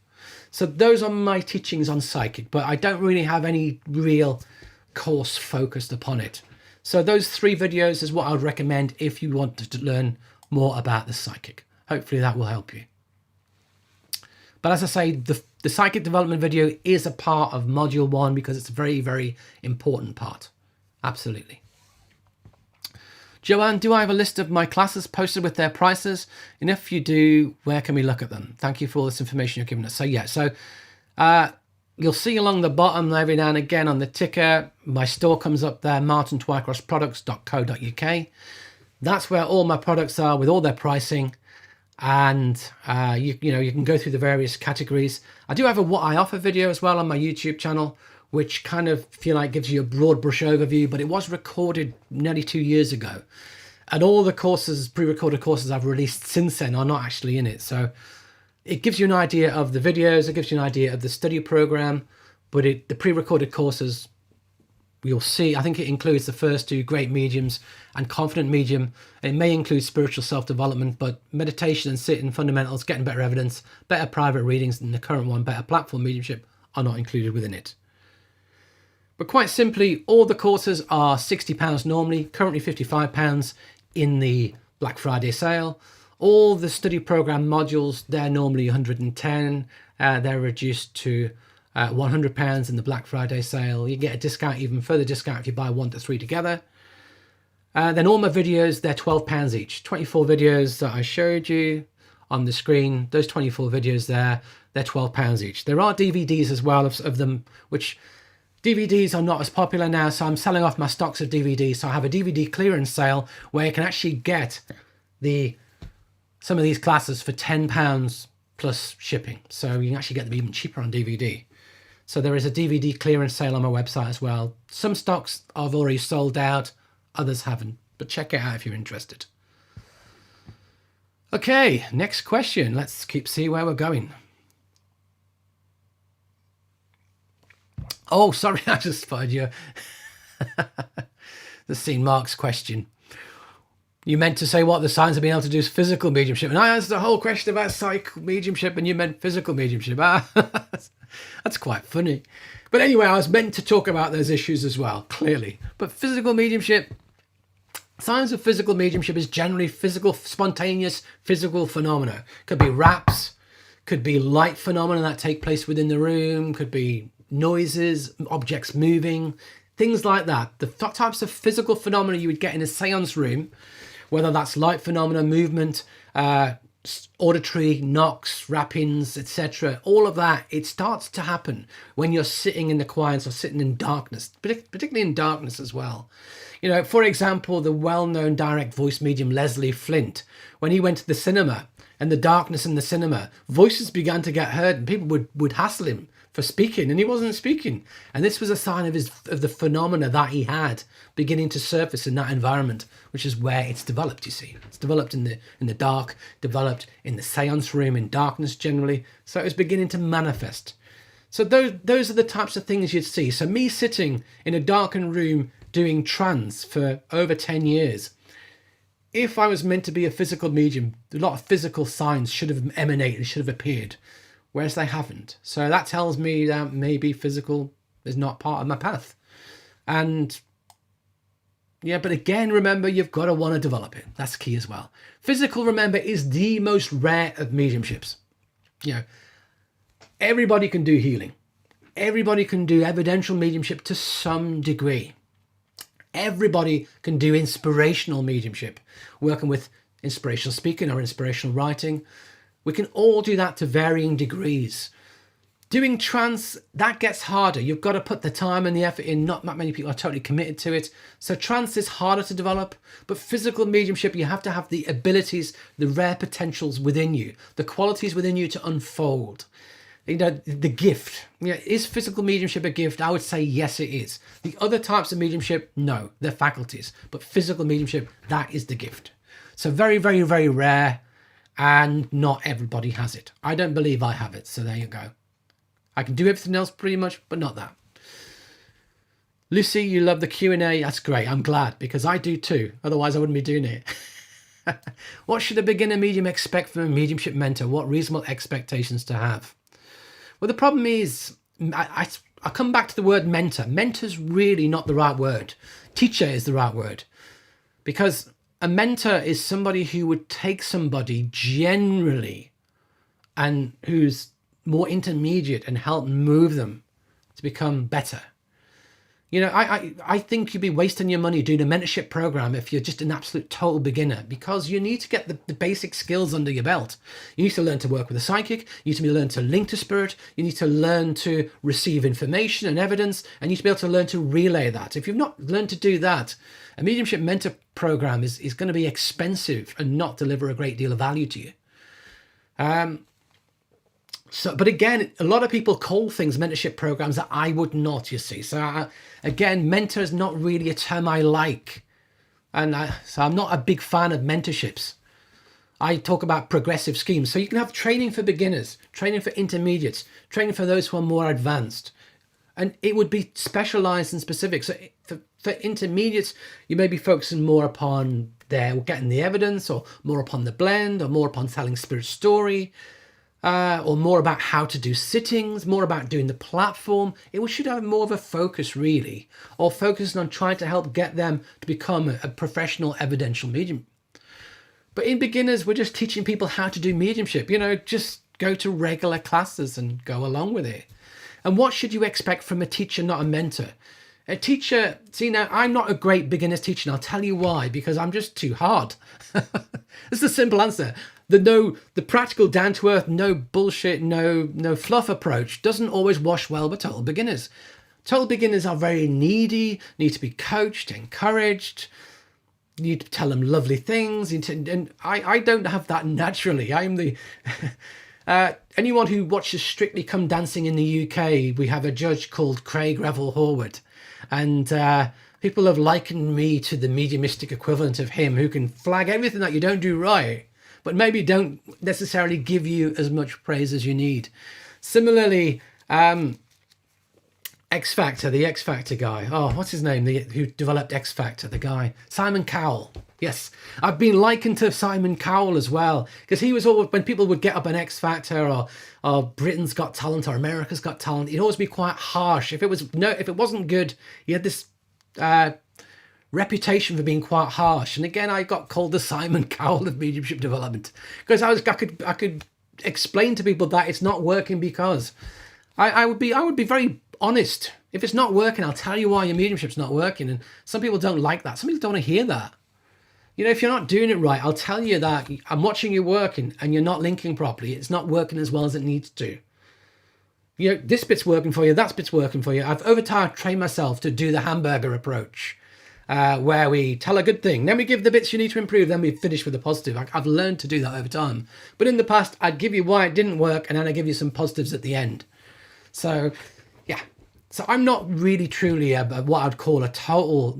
My personality doesn't totally suit beginners. Something I see regularly posted in groups, mediumship groups, is I'm doing this training course with this medium, and this medium said something bad about me. Or this medium didn't encourage me enough. This medium is just not encouraging enough. I see it all the time. And I think, God, if they came on my courses, the things they would post about me. Let's say I did a course with Martin, and he highlighted 10 things I was doing wrong. He's a git. But the point being is, when we get to a certain level within our mediumship, at the intermediate to advanced level, we kind of have to accept that. In the beginner stages, yeah, it's a bit much, really. I get that, which is why I'm not really a beginner's teacher. Beginner's teachers should be nurturing, helpful, guiding, steering, encouraging, but still teach you the skills. I know of beginners teachers who are all those qualities but don't teach you nothing. But they're just nice people, but you don't progress. So you need to be progressing as well. It's very hard, because there are so many tutors and teachers in the world. And people say, can you recommend some for me? And the answer is, I can't, because I've not been taught by them. I've not been in their class. Just because someone's a fabulous medium does not make them a fabulous teacher. Sometimes someone will be a fabulous teacher and a reasonable medium, but a fabulous teacher. Teaching is their real forte. They can present ideas and information well. They can help steer and guide students well. Several people have said to me that I have a natural gift for distilling information into a way that helps make it logical and present it in a way that gets it across and helps build a clear understanding of how mediumship works. I'd like to hope I'm a good medium as well, absolutely. But yeah, my passion is the teaching, probably more over doing private sittings. Or I love doing platform, don't get me wrong, but I wouldn't want to do it every single night of the week. I would rather do more of the teaching. So we all have to, we all have our skills and talents. And so you're looking for a beginner's teaching medium. If you're an intermediate, you're looking for an intermediate teaching medium. If you're advanced, you're looking for someone who's going to really help take you to the next level. So, if I was doing a progressive scheme for intermediates to advanced, I would be getting them to record sittings and let me hear their sittings to assess them. I would be getting them to give me a sitting, and again, I would be getting them to work on platform, and I would monitor their work on platform and give feedback upon it.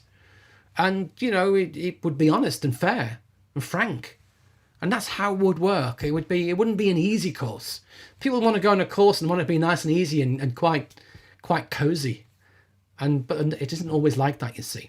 So I've diverted off the question. So what should reasonable expectations be for finding a mediumship mentor for a beginner? Is, as I say, someone always look at their quality of their mediumship as well. Can they do what they're trying to teach you to do? If they can't do mediumship, then they're not necessarily great as a mediumship mentor or big teacher, really. So if they've got to be able to do mediumship. But as I say, sometimes they don't have to be a fabulous medium, though, to teaching beginners, because they may be able to get all the points across. But if they're teaching more intermediate to advanced, you'd like their mediumship to be very good, because you should be aiming for their standard or beyond. I always say to people, I love it when someone I teach goes beyond what I'm capable of. I know a lot of tutors who get jealous about that and don't like it and try and put students down, but I think that's crazy, because the world needs quality mediums. The world needs mediums who are fabulous. If everybody I teach goes on to be better medium than me, that's wonderful. That would be fabulous. I'd like that. That would be good. Okay, let's move on. I digress. So Marina, thank you so much for your teachings. I'll be signing up for a course. Only thing, I'm more tuned into healing, so wondering if I'm better off taking the special course on healing or mediumship. It really depends on what you feel drawn to. So if you want to do healing, or you can start with my videos, there's a video on spiritual healing. You can start there. If you decide you want to go to the special module, what I do is, if the special module uses that video, I give you a discount off the module of that price. I don't charge you twice. If you want to upgrade to my different products, if you want to upgrade from buying some videos to then going on the study program, which uses those videos, you've already bought them once. That's effectively taken out of the equation because you've already purchased it. So you can do it as progressively slowly as you like. But if you want to send me a private message, you can. Ask me a question via my website, you can. But if your passion is healing, then you really need to look at that. So I would start certainly with the spiritual healing video. That would be a good starting point. Tyrone, good evening, Martin. How are you getting along with writing your book? Have you a release date in mind? It's slow. I often talk about Glyn Edwards. Glyn Edwards talked about how his first book took 10 years to write. I'm hoping mine isn't going to take that long, but it takes a lot longer than you expect. And because of all my other things I do as well, my YouTube teachings, YouTube channel, my various courses I run and things, it gets in the way. So when this course, Better Platform Mediumship, ends, I'm going to have a gap before I run the next one because I need to get into the book and get it. So the release date will be 2022, but it'll be second half 2022 for sure. I think it's going to be pushing it to try and get out first half. But also I would like to release a book of spirit teachings as well, because we're compiling a lot of the words spoken in trance, and there's some fabulous teachings there. Those of you who are on my Facebook page, you'll see some of the quotes that come from the spirit teachings, and we just extract some of the nice bits of words and put them into quotes. And so I think that there's a book is needed there with some of those spiritual teachings in. Hopefully there'll be a market for it, but I'd like to get one of those out in 2022 as well. Hopefully you might enjoy something like that, but maybe, we'll see. Melissa, what is your best solo exercise for mediumship? Sitting in the power. If you're biased, if you mean by yourself, then you can't do mediumship by yourself. You need a sitter. You need somebody to work for, a partner in a group to work for. You can't do it by yourself. So if you're by yourself, then sitting in the power is your only option. If you mean doing a private practice reading with somebody else, what exercise to do? Simple. One exercise is mediumship. There are so many different aspects within mediumship that I couldn't say one thing is best. But, you know, if you're practicing mediumship, you need to do mediumship. And a lot of people I see practice mediumship, but they do psychic, or they practice mediumship and they do stuff that is not mediumship. So learn what mediumship is and do it. My video, 10 tips for how to practice mediumship. Highly recommend you see that one, because that one just breaks it out simply and explains it all. Okay. Next question. Where are we? Laura Ann, fabulous answer. Thank you. I enjoy sitting for spirit. Me too. Mark, thank you so much for the teachings this evening. Greatly appreciated. You're very welcome. Franny, we love your teachings, Martin. That's wonderful. Melissa, I hear a doorbell. I'm not sure what that means, but I don't hear doorbells. And if I did hear a doorbell, I would ignore it because I'm doing this. Cynthia, while working on a module or course and have a question, is it possible to contact you for an answer? Of course. You know, what I say is that this class is the perfect place to bring all your questions, because I can give you a decent answer.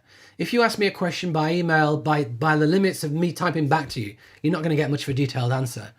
If you ask me a very complex question that I could take 5 or 10 minutes to answer, I can't put that in an email. It's just not possible.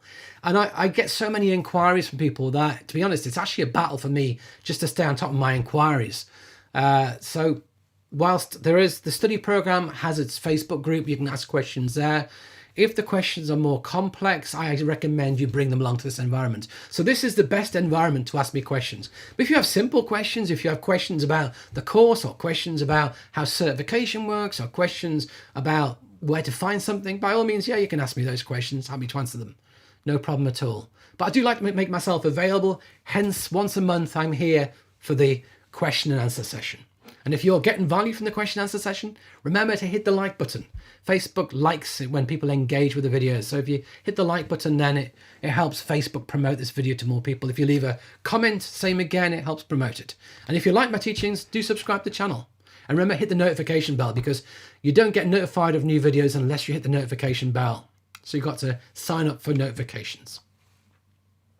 Mark, if we're in a circle with challenges with other people's attitudes and views and struggle to get along, is it our challenge to get over it, or should we go elsewhere? Very good question. And the thing is, sometimes you're in a circle and that's the best you can find. You've got to live with it. Sometimes it's not the right circle for you and it's time to move on. But it's very hard to say. It's, you know, for example, I went to a trance circle. I was invited to a trance circle as my very first closed circle. And I wasn't intending to develop trance, but they wanted me there to be a sitter. So I went as a sitter. But then they gave everyone an opportunity to see if we could go into trance, and I did. And I felt that some people were a little bit unhappy about that, because I was just the new kid. And why is this new kid doing it? And you shouldn't be doing it. And then somebody else joined the circle who was just full of themselves and full of ego. And it was just, everything was all about them. The whole circle became all about them. And I couldn't cope anymore. I couldn't, you know, their energy was just like, I can't deal with this. And I just decided that I had to pull back at that point, because, you know, what had happened was someone come into the circle whose energy was just so overbearing. And I just couldn't cope. So I had to walk away. And yeah, the circle was the right circle for a time, and then it wasn't the right circle for a time, and that happens. But if it's the only circle you've got, then sometimes it's worth sticking with it. And remember, we got to be spiritual people. We're spiritually developing ourselves. We're developing those spiritual qualities of patience and tolerance and understanding. I'll give you another example of a circle I joined. I joined a circle, and there's another guy in the circle who had a really strong energy and was very dominant, would always like to talk in the circle and talk over people. And I didn't like the energy of this guy. And I could have gone either way. I could have left that circle or stayed with it. In the end, I stayed with it. And I got to know him better. And I got to be more understanding of his needs and why he was a bit more needy with wanting to talk and dominate. And with that, it helped me understand him and accept him more. And then it all calmed down, settled down, and I was fine. But I had to get to know him and get to understand his story, to develop that empathy and compassion, to accommodate the behavior that I didn't enjoy. So sometimes we have to learn the lessons spiritually of moving through it. Absolutely. And what I found as well was that I came along and I was good and he wasn't as good, and he got quite upset about it behind the scenes. I didn't know that. And sometimes that happens. We've got this jealousy and the egos going on. It's all a mix of energies, and yeah, it's challenging. So sometimes we just have to learn to move beyond it. Tony, I often sense a loved one's energy with head tingling and goosebumps. Can such experiences be used as a learning tool and a means for development? So basically all you're saying is you're becoming aware of a loved one close to you, and that's how it makes you feel. So is that a learning tool? I don't think it necessarily is, to be truthful, no.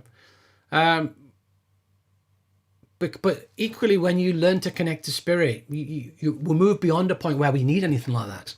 You know, sometimes when we're starting out, it's how do I know I'm connected to spirit? Is there a sign? Is there a symbol? Is there a feeling? Is there a hand on the shoulder? Am I getting something? And that may be your sign in the initial stages for showing a connection with spirit.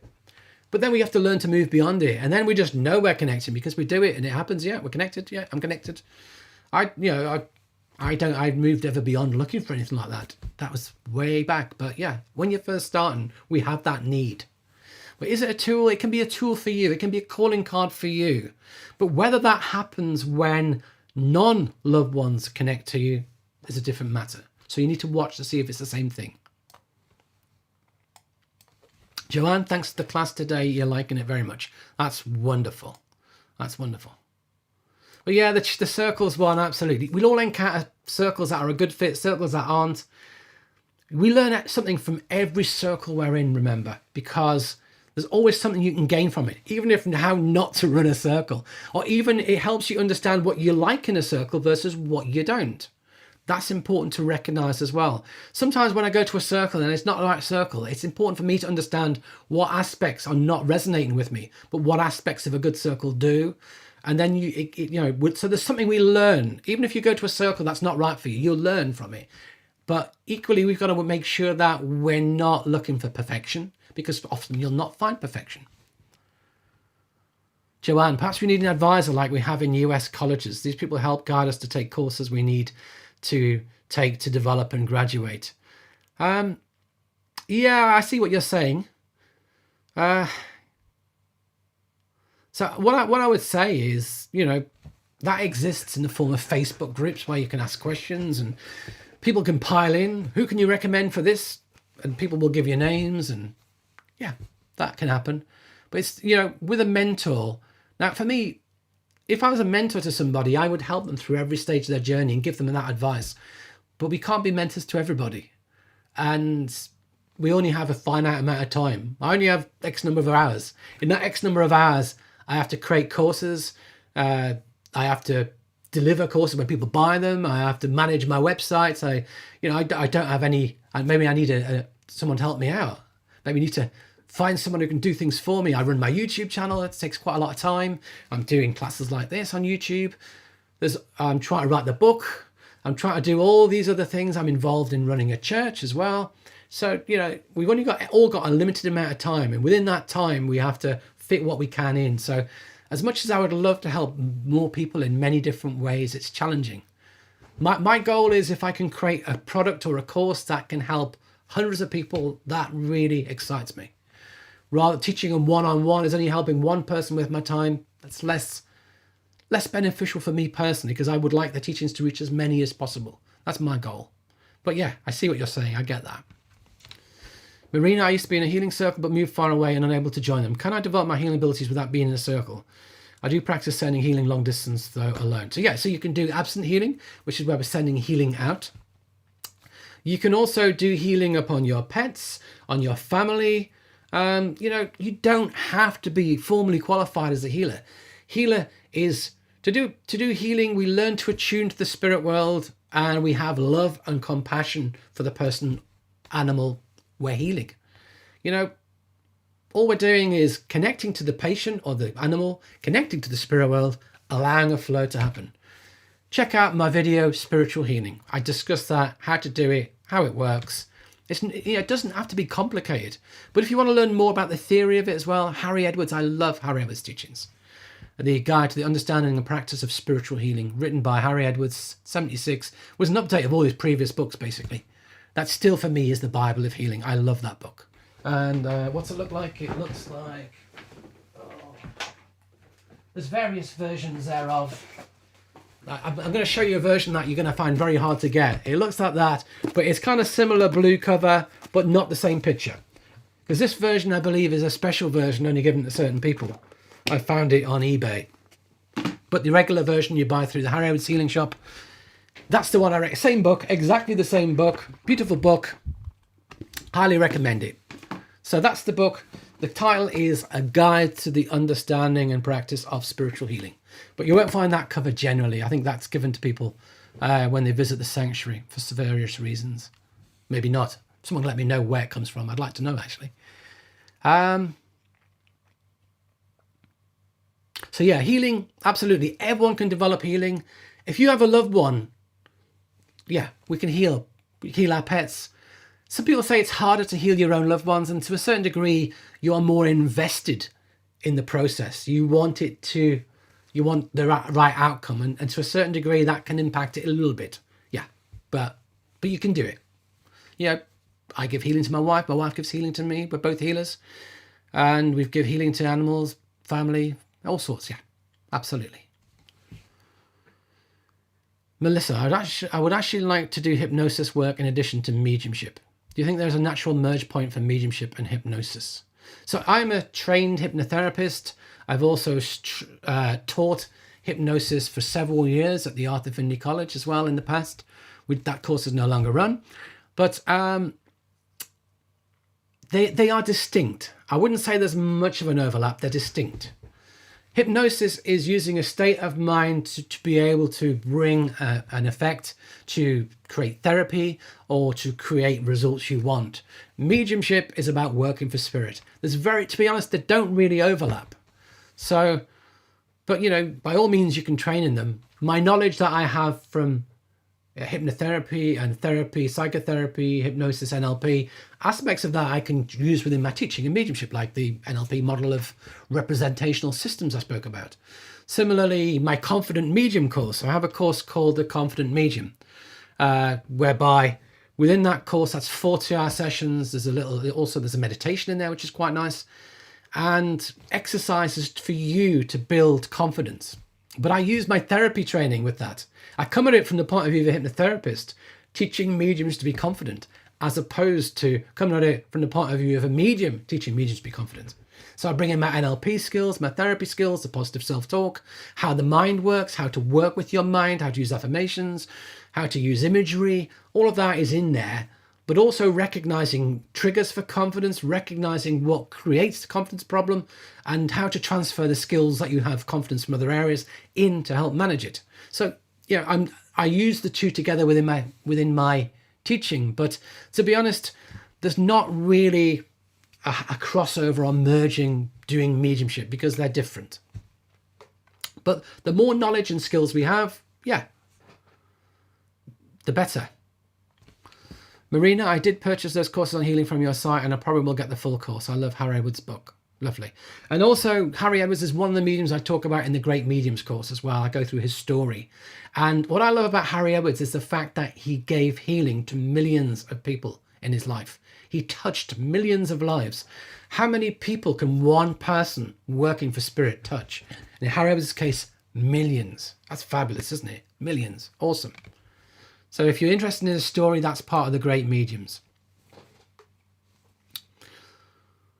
Laura Ann, when developing trance, do you believe spirit choose the medium they will work through, or is it more of a like attracts like? So when we're doing trance, we have a number of guides who work with us. We all have guides assigned to us in this lifetime, but sometimes as we develop, different guides will come in and out. Just like, you're not taught by the same teacher throughout your life when you go to school. When you go to kindergarten school, you'll have a totally different teacher from when you're in a junior school or when you're in secondary school or senior school versus when you're in college or university. You'll have different teachers who are right for the right job at the time. So you'll find that guides change and change out as you move along your journey of progression with spirit. There'll be some guides who are constant, like a guide who's there, the main guide will be there for the whole time. But having said that, I know of several well-known mediums where the main guide swaps out halfway through.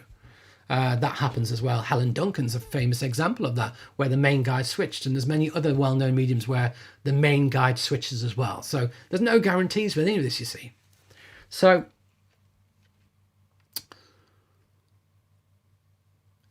what attracts the guide to us? It may have been an agreement we made before we come. We may be, if you like, friends in the spirit world, and I'm coming to incarnate here. Will you help me when I'm with my spiritual work? Yeah, absolutely. I always believe there's a degree of benefit to both parties, whether it's like attracts like. It's not always, because you may be a different person to them, but they can gain benefit from working with you, just as you gain benefit from them working with you. So you gain benefit, they gain benefit. It's quid pro quo, both sides. So each one has something to give to the equation. They're learning from working with you, and you're getting the benefit of them working with you. So hopefully that helps as well. So I do have a video on guides and helpers, funnily enough, where I do go into that in a lot more detail. I talk about child guides, famous guides, family as guides, main guides, helpers, the difference.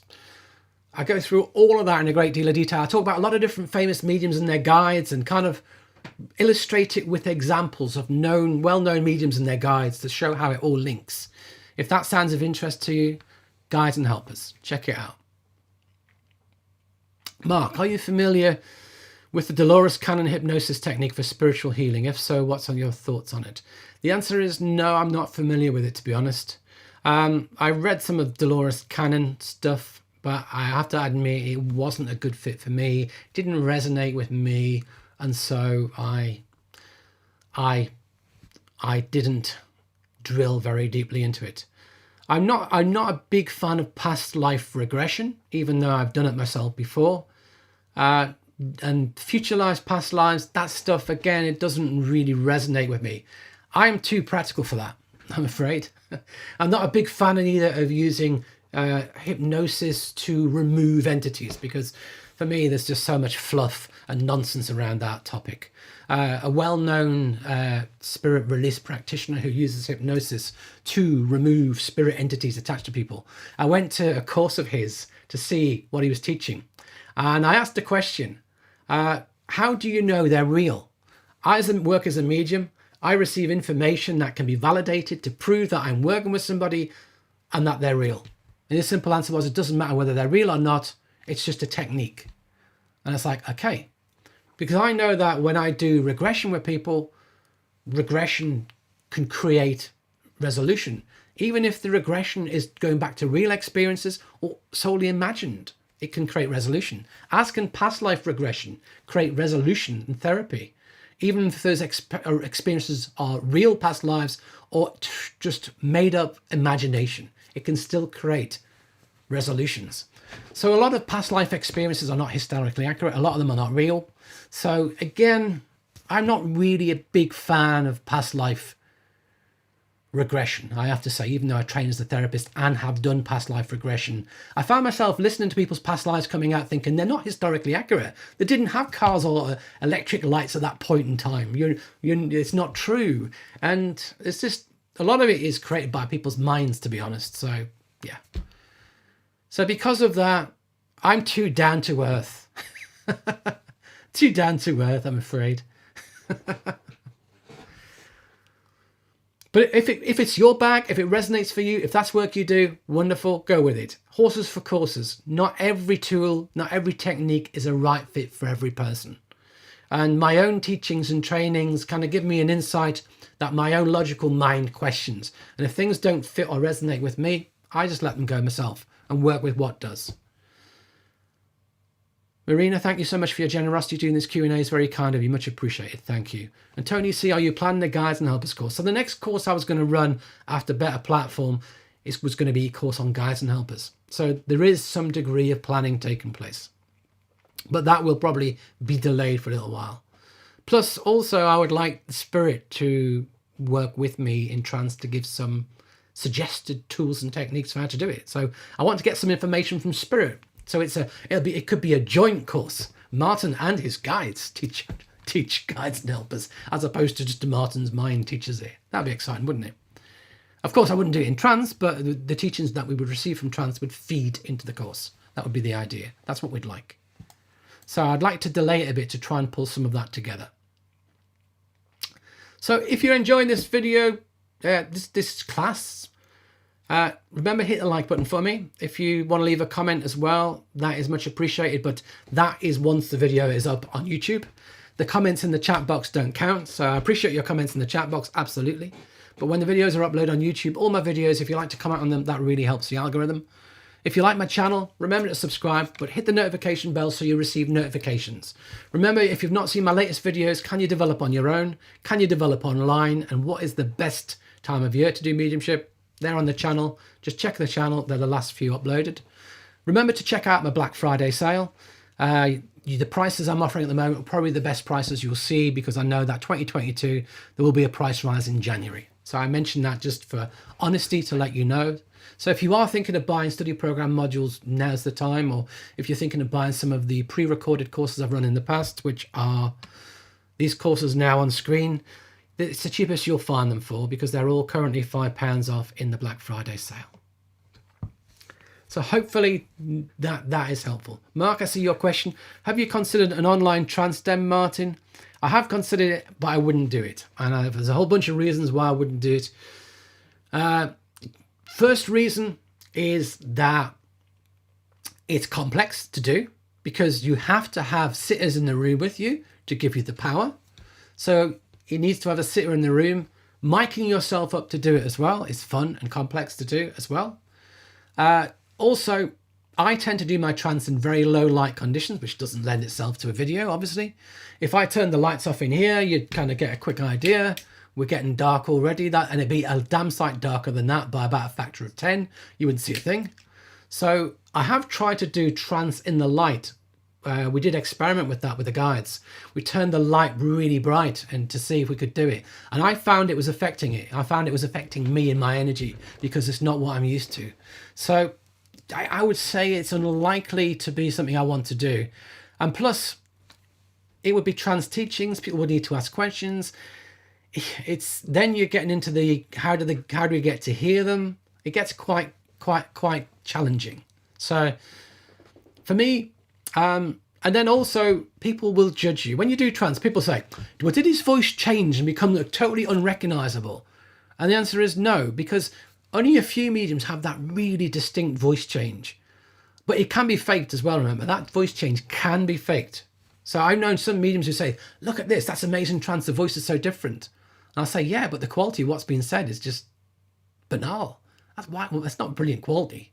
So we need to remember, trance, what is said in trance has to go way beyond what takes place with the eyes open for it to be genuine trance. Remember that. We're looking for something extra to be added to it. Secondly, Spirit uses my voice box when they speak through me. So it's going to sound like Martin's voice. So therefore, there'll be a lot of people who say, that's not real trance, it sounds like Martin. I've heard his voice like that when he's doing an inspirational talk, it sounds like that. So you get that judgment, which quite frankly, none of us truly really need. And I don't think trance should be taken publicly unless it's of a certain standard and unless it serves. You know, I know some mediums who do public trance demonstrations. I won't name names, but I know some very good mediums who do them, whose mediumship I respect, and it really works well for them in that domain. But I kind of, if you like, never trained to do that. If I was to train to do that, I'd have to learn to get used to the lights being a lot brighter, because especially in this kind of environment, the lights here are pretty intense. You know, it's deliberately so the camera can work at a low ISO, for those who know anything about photography, so we can get the light gathering in, get the image quality high. As I say, if I turn these lights off now, you'll see straight away the image quality is very deteriorated. It's not good at all. So you need that quality of light. So again, because I've got a background in science and degree in physics, and I love technology and understanding how to make things as good as possible through technology, then yes, I would want it to look right, sound right, be right. And at the moment, I don't believe I can do that easily. So that's the long answer to your question. Not yet. I won't be considering it for a little while. Simon, I missed the first class of your latest online course, Better Platform Mediumship. May I still attend the next 3? Absolutely. You can sign up for the course, Better Platform Mediumship. All the classes are recorded, so you'll receive a link straight away to, well, I say straight away. I actually send the email out manually, but you'll get it generally within the first 24 hours of buying it. You get a link to class 1, the replay. You can watch class 1 and catch up. Or if you've missed classes 1 and 2, again, you could watch those and catch up. Or if you missed the whole course and you're watching this in a year's time, you can just buy the course and you get all the replays, and it's like you're there in the room. But yeah, it's the same. So yes, you can is the answer. I know there's a different energy when you're there live and it's being delivered for the first time. So it's nice to be there live and you can ask your questions, but you do get 90% of it on the replay. And Marina, your last question, the difference between trance healing and trance mediumship. That's a big one. Basically, it's trance mediumship is the mediumship through which trance works. You're developing trance, which is where you're developing this blending with the spirit world to enable spirit to do what they wish to do. And that can be healing. That can be evidential mediumship, which we call trance clairaudience. Trance clairvoyance. Trance clairvoyance. Get it right, Martin. It's getting long. I've been going a while. Trance clairvoyance. It can be what we call trance teaching, which is where we're bringing through philosophy, bringing through teachings in the trance state. So it can be used for different purposes. So trance mediumship covers all of the above. But trance healing is separate from trance speaking. So I work primarily in trance with trance speaking, although I do also do and have done trance healing separately, which is, if you like, a development and extension of spiritual healing and the attunement and allowing the closeness of spirit closer to allow trance healing. And really trance healing is taking the attunement of spirit to the next level, the blending with spirit, allowing the guides to come closer, allowing spirit to deliver what they need to deliver. But there's a lot of people show things as trance healing and it's not. So again, if you want to know more about trance healing, there's a video on trance healing. I can't really get into the nitty gritty in depth the way I'd love to here. But trance mediumship, most people would argue that kind of relates more to the trance speaking side of things. And there's a video on trance mediumship as well. So if you really want to understand them in complete detail, you could buy those 2 videos and you get your answer in a great deal of detail. 4 hours worth of detail, shall we say. So I've been going for over 2 hours now. My voice is going to give up shortly. So I'm going to thank you all for coming. I really appreciate it. I hope you've enjoyed today. I hope you got lots from it. I know we've had some great questions, which is wonderful. Thanks to all who made the super chat donations. If you would like to donate after this chat ends, you can do so using the PayPal me link, which is in the description of this video. Also, it's pinned at the moment at the top of the chat box. If you click on it, it would open a separate page for you. If you would like to make a donation, you're more than welcome. But do check out what I have to offer on my website. Do check out my Black Friday sale. Do check out the other videos on the channel. And I will look forward to seeing you all again in the next one. The next one, by the way, is tentatively booked in for Thursday, the 30th of December. Depending upon what I'm doing between Christmas and New Year, that's the goal. It may change, but I will try and post it about a week in advance onto YouTube. So if you look at my channel, you'll see the date, and you can click on the reminder, and it will let you have a reminder when it's due. So thanks for coming, everyone. Great to see you. Look forward to seeing you all again in the next one. Take care. Bye.